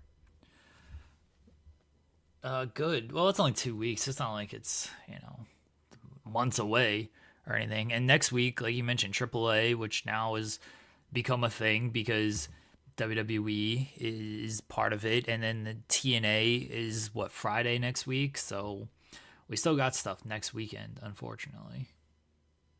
Yeah, I guess so. But it's stuff that people aren't exactly running to. Well, this? But like it's still stuff I gotta cover. Well, yeah, that's your problem. Well, Yeah, the triple threat is Fabi Apache, Natalia, and Flammer. Flammer's the Reina de Reyes champion. Yeah. Yeah, and then meanwhile, this card is just like it's mostly WWE. Like here, Judgment Day. I love this. Finn Balor, JD McBighead, and Raquel Rodriguez versus Mr. Iguana, Nino Hamburguesa, and Lola Vice. Some amazingly random people. That's fun. And then Vikingo, Dominic Mysterio, Dragon Lee, and one of the El Grandes Americano for the Triple A Mega Campeon. Yeah. Which one will they get? Which El Grande Americano is going to be in that match? I assume Kaiser Americano. What if they Kaiser Americano, Pete Americano, and who's the other one? Tyler Americano. Bate. Yeah, Tyler Bate. Bait Americano. I like this Kaiser Americano. It sounds like a drink you'd order at this local Starbucks. Yeah, nobody has been comic things. Nobody has been released. We hope nobody does get released. There's the speculation because they like to do the releases around the earnings call. So last time it was actually before the earnings call. They released talent on May 2nd, and then the earnings call was May 8th. A lot of times they like doing it after the earnings call, a week or two after. So we are hoping that that is not the case, but they like to do that. So we'll see where it lands. Hopefully we're not here on Monday talking about that. Do you want to get out of here a little early this Friday? Unless you got stuff that you want to add, talk about, we missed. Gunter telling a fan never to go see him again. If you drive more than 9 hours to go see Gunter, don't. Yeah, he said, don't do that shit. Good for him. That means one of two things. Either you're going to find skeletons in the closet or you are a man who knows better. Gunther kind of rules. Like he's like the Jokic of wrestling. He's just like, yeah, it's cool. It's a job. If I win titles, sweet. What I really want to do is just like make sure my horses are winning. I don't know if Gunther has like an interest on the level of horses like Jokic does, but we're gonna see videos one day of Gunther, and maybe he'll get into like F1 or something, and he's gonna be like super excited when his like F1 car wins, and he's gonna celebrate that way more than he celebrates any type of wrestling world championship, and people are gonna be like, oh, he really loves the F1. He doesn't give a shit about wrestling. Bless. Gunther is fantastic. The man can almost do no wrong in wrestling, to the point where people were celebrating him, telling a fan, don't do this. Do not stand. It should be celebrated. Yeah, it should be. It's just very funny. Nah, let that fan live. If he wants to drive 9 hours to see Gunther, good on him. But that is a very long drive just to see Gunther. You know, like you gotta feel he's gonna come closer at some point. 9 hours? I mean, I drive like a decent amount of time to do a lot of things. I ain't going 9 hours. I mean, you drove 5 to go see Kingston Danielson? Well, no, that's not a fair assumption, that's not a fair comparison. Yeah, comparison, because that legitimately was only a 90-minute drive. It became that long because I went to Sean's match. Oh, okay, that's fair. Yeah, I really drove 4 hours for Sean's match, and then it became a 5-hour drive for Kingston and Danielson, and then it became just a 90-minute drive home. So yeah, Kingston Danielson was only 90 minutes away. I want to see Sean's match first, though. So let's also not forget that this is going to drive 9 hours to meet someone for 3 minutes and then turn around and go home. Yeah. Versus going to a show, which is an evening of entertainment, 3 to 5 hours, and then either going home or maybe staying the night, whatever. Like, it's a different experience. Yeah, and you're saying I drove for 10 for All In. Like, yeah, you went to like a major wrestling event, though. That's like 8 of the you drove for 10, you sat there for 8, and maybe you drove home that night. I don't know, Henry, but you know, it's different. I hope not. That's a very long night. Don't do that. I assume we stayed for multiple days. Wrestlers do sometimes. Well, yeah, we just talked to Mark Wheeler. Was like, yeah, I drove 12 hours for a 3-minute match and then drove 12 hours home. So yeah, I get it, but Don't do that. That's a lot of driving for one day. Henry's like, I took a week in Texas, saw family. Yeah, you powered out. You're fine. Yeah. But yeah, driving 9 hours for like a 2-minute meet and greet, and then maybe you stayed hotel, maybe you drove 9 hours back. That's just a very long drive to do one thing for that amount of time. But plus he was able to do it, so good on him. It's not what I would do, but you know what? If you're going to do it, at least get your hero to tell you never do that again. Yeah, that's the other thing. Gunther then buries you of like, don't do that shit, dummy. That would have made me feel worse about things. You got all these other people who are like, oh, that's amazing that you drove that long. Because thank you, like that's so great. Gunther's like, you're fucking stupid for doing that. That would make me feel so much worse about things. Like, at least if CM Punk does these things, like, oh, thank you, and like, all right, you feel good of like, oh, it was worth it. My hero told me thank you for doing this, and like, that's so cool that you drove this long to see me. That was like your hero saying, you're dumb. You should have saved that money. I would have sent you a cameo. Would have been the same result. I might come closer. You just wait. You did 9 hours. I'm going to be 2 hours away in 4 weeks. You should have just waited, idiot. Should have DM'd me. I'd be at your local coffee shop. What are we doing? I do wonder what the whole process in someone's mind is for that. Because, like, I don't know. I've never gone that far for a meet and greet or anything like that. Like, I've never been like, man, I got to drive this 9 hours to get to this, or like hop on this bus, plane, train, whatever. I've never been there. Yeah, I'm trying to think for like a meet and greet. I haven't done. I never went to meet and greets, honestly. Me neither. No, there's one time, and I don't know if I told the story on air. Danny Heatley, when he joined the Sens. Oh, that sounds like it sucks. But go we ahead. were watching, because he was supposed to be a game changer. He was. Yeah, I know. Yeah. So it was me and my buddies. Joel, by the way, the other Joel, the one who doesn't exist. Right, so Joel's fake friend. Okay. Yeah, continue. the fake friend Joel, and our other friend John. Amazing. We were all watching. They were big fans of. Oh my God, what was that stupid comedy in the hospital? Come on, Scrubs. Scrubs. Okay. It's not stupid, but it's a stupid comedy. Anyway, they're sitting and watching that. We were all hanging out in Joel's room, and yes, 3Js. And we got the news: Danny Heatley's doing an impromptu meet and greet outside of the stadium, not the stadium, the arena in Ottawa. So we hopped in the car. That's about a 45-minute drive from where we were, and we went and we met Danny Heatley and brought they brought Sens jerseys, and because I was at Joel's house, I couldn't bring anything, so I had my black, like this hat. It was a black hat, and I got it signed by Danny Heatley. And on the way, we were all joking about, like, how are we going to say welcome to Ottawa? And I was like, well, what if you just say, hey, if you ever need a designated driver, just give me a call.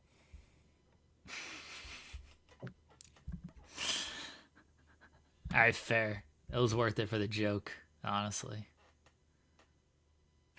So we met him, and that was that.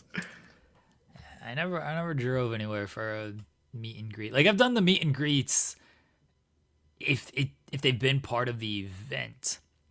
Like for UFC, they used to do the meet and greets before like UFC events, but I was there for the UFC event.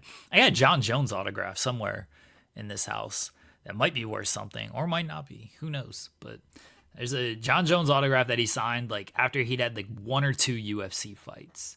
And now to where he's at, again, could be worth a lot or could be worth absolutely nothing. I should probably try to sell it. I don't care to have this John Jones autograph.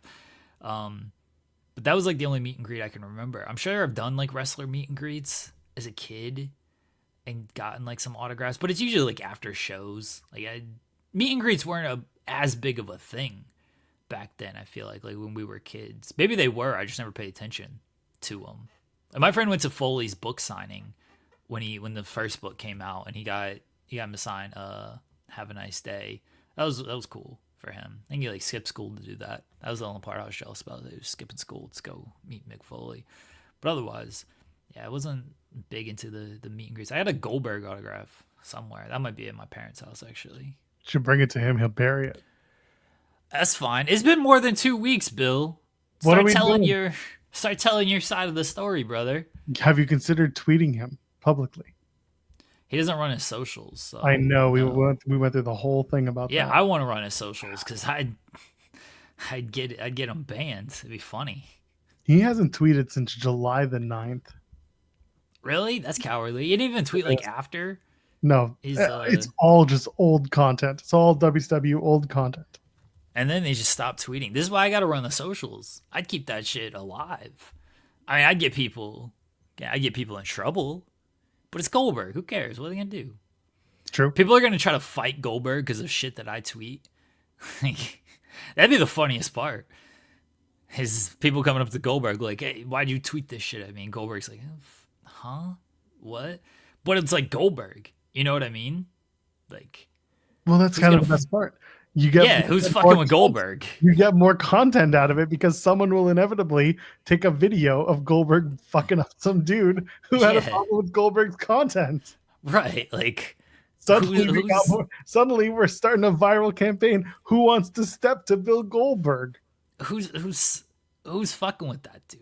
I know, like, we joke about like, oh, he's so old and everything, but like, that's still a big dude who's in good shape for his age and who has like legitimate training in pro wrestling and MMA. Like he works out in those areas. So yeah, that dude will still beat your ass. So I can just tweet freely at these dorks online and be like, come say that shit to my face and see what the hell people say.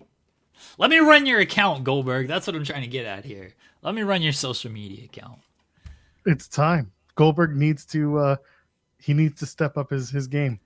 Man, I was listening to the Bret Hart interview where he buries Hulk Hogan, which rolled. I was so mad that they didn't ask him about Goldberg's last match. I was so fucking mad. I was like, oh, come on.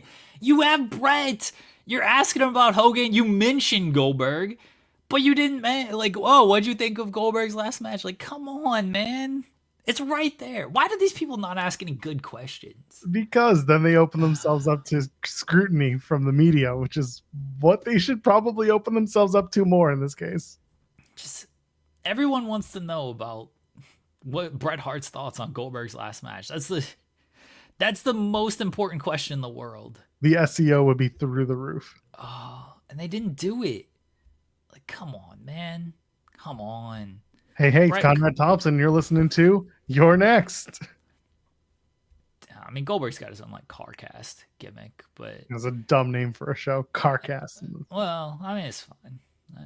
It's a podcast about cars. Like, yeah, it rules. Does he have Fluffy on to talk about his VW bus collection? Yeah, he might have. Actually, I'm pretty sure he has Goldberg. Goldberg on this show would rule. I'd do a podcast with Goldberg. Wouldn't it be fun? Yeah. Gabriel probably has a Bret too. Bret just burying all this shit. I'd like that. Rule. Come on, Bill Goldberg, Gabriel Iglesias podcast. Have they done it? Nope. Can't see it. Nah, the search sucks though, Joel. Like nowadays, like Google, because it's like AI powered, it's the fucking worst. So I usually use to search like for cage match. So if I need to see when a wrestler most recently wrestled, or if I need to see like a title reign or whatever, so I'll put in like, I'll do a simple one. Rhea Ripley cage match. And usually the first result is what I need. Rhea Ripley actually is famous enough to where the first result is what I need. Let's use a lesser wrestler. Let's do Matt Jackson cage match. Sorry, Young Bucks, you jobbers. 21 years in the business today. See, it's like the opening thing is like, hey, look at this match that you can click on. And then I got to click on the match. And then I got to click on overview. And then I can click on, like, it's all just AI stuff. Like, it's awful. I'll use an even less wrestler than that. Rich Swann cage match. It takes me to, like, other matches. Wikipedia is there. Just give me his fucking, like, opening cage match profile. Why are you taking me to some dumb match that he had? For cage match, I'll take the extra clicks. I know if I just type in CA, my immediate first match is cage match. Really? CA? Yeah, that's just because my search history is such. Okay, you're talking to me. CA, I know. So if you go CA in your browser, what comes up first?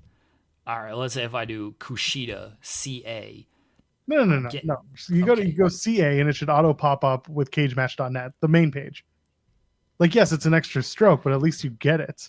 And then you can search Kushida in there. Oh, you just go straight to Cage. Oh, just like going to cagematch.com. Yeah. Oh, yeah, I could do that, but I just like typing into Google again, like whoever wrestler I'm writing an article on. I like typing their name and then cage match.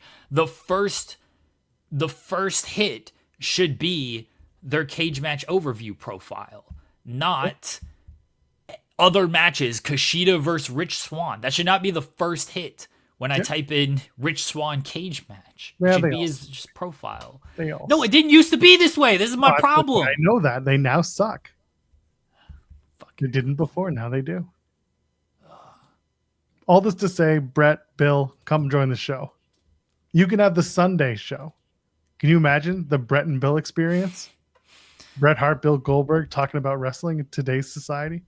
Yeah, that podcast would last like 2 weeks. It would be perfect. We'll call it oil and water. Don't know which one's which, but you're going to figure it out. Breaking news as we close this show. All right. On Friday, October 17th, the National Wrestling Alliance presents Here we go. Sawa. Part 3. Part 3. Jesus Christ. Part 2 was such a big event. Be a part of the annual tradition as the NWA celebrates its long-awaited return to Atlanta, Georgia. They're going to center stage. They're going to center stage. Who is that on the poster? I have no fucking idea. Is that supposed to be... No, it's not Abaddon. I have no idea. Truthfully, I don't. Scheduled to appear. There's so many people. It's all their champions, but there's like 25 of them. World's heavyweight champion, world's women's champion, world tag team champion. Yeah, they got a lot of titles, dude. They got so many titles. Co-US tag champion, women's tag team champions, the national champion, TV champion, the Overlord SP3. Oh, Jesus Christ. Are you gonna go? Do you think we can get Steven Jensen to go? Yeah, maybe we get Jensen to go. Yeah, Samhain at the center stage in Atlanta. Sounds like a show I'm not going to. If there ain't coke on this show, then who cares? What's cocaine like in Atlanta? Tell us in the chat. Tell us in the comments. Oh man, they're almost sold out tonight in Montreal. Have fun with that. If you're gonna go, have fun at. Is that Max the Impaler? That makes sense. All right, good for them getting a poster. That's cool. All right, thank you, chat. I knew it was someone who was very NWA. I like how it's Max the Impaler, and then they don't even list Max the Impaler as appearing. Right. So not only that, but like you think maybe they put it on the poster like Max the Impaler somewhere, so you would know. I'm pretty sure Max the Impaler is a champion for them too. I think they were, and then they won the TV championship. Let me Google Max the Impaler cage match so I can get no results. Wikipedia first. Well, yeah, Wikipedia is the first thing. A random episode of Empower. Yeah, Max the Impaler is the Women's World Television Champion. So there you go. Okay. Held the title for 230 days. All these fucking champions. They got 18 million of them. That's wild. Oh wait, this is out of date because Brian Idol is the current right, champion. All right, now Max the Impaler does not have an NWA title currently. Sorry. Again, maybe if cage match fucking worked, or the Google search, cage match is fine. Maybe if the Google search worked how it should, wouldn't have this issue. Trash ass Google search. The only championship Max currently holds is the H2O Women's Championship. And they've had it since 2019. So I'm pretty sure that this title is either non-existent or just there. Other than that, they dropped the world television title in 2024 and the women's world title in 2020. Like they lost all those titles. Regardless, it's fine. Yeah, all right. There you go. It's Max on the back of the poster. Yeah. Big news. Bring back the Coke. That's right. Huge news, yeah. All right, anything to plug before we get out of here for realsies this time? I don't know. No, never. Back on Monday. Talk about SmackDown. Talk about Collision. talk about literally everything else. I'm gonna listen to the new Jid album. That's gonna be my day. Listen to Jid. We're gonna go wrangle the kid, do stuff. I said wrangle. There was no ST before that. Throw in the toilet. He did it to himself. Oh man! And go enjoy your weekend, folks. Go have fun. There's no wrestling to worry about, so you can go and get outside, enjoy the weather. If it's not too hot, go have fun. For Jeremy, you know who I am. You know who he is because I said his name. He did appear. Luckily, not out of a fridge. Ladies, gentlemen, friends beyond the binary. We'll see you in the next one. Cheers.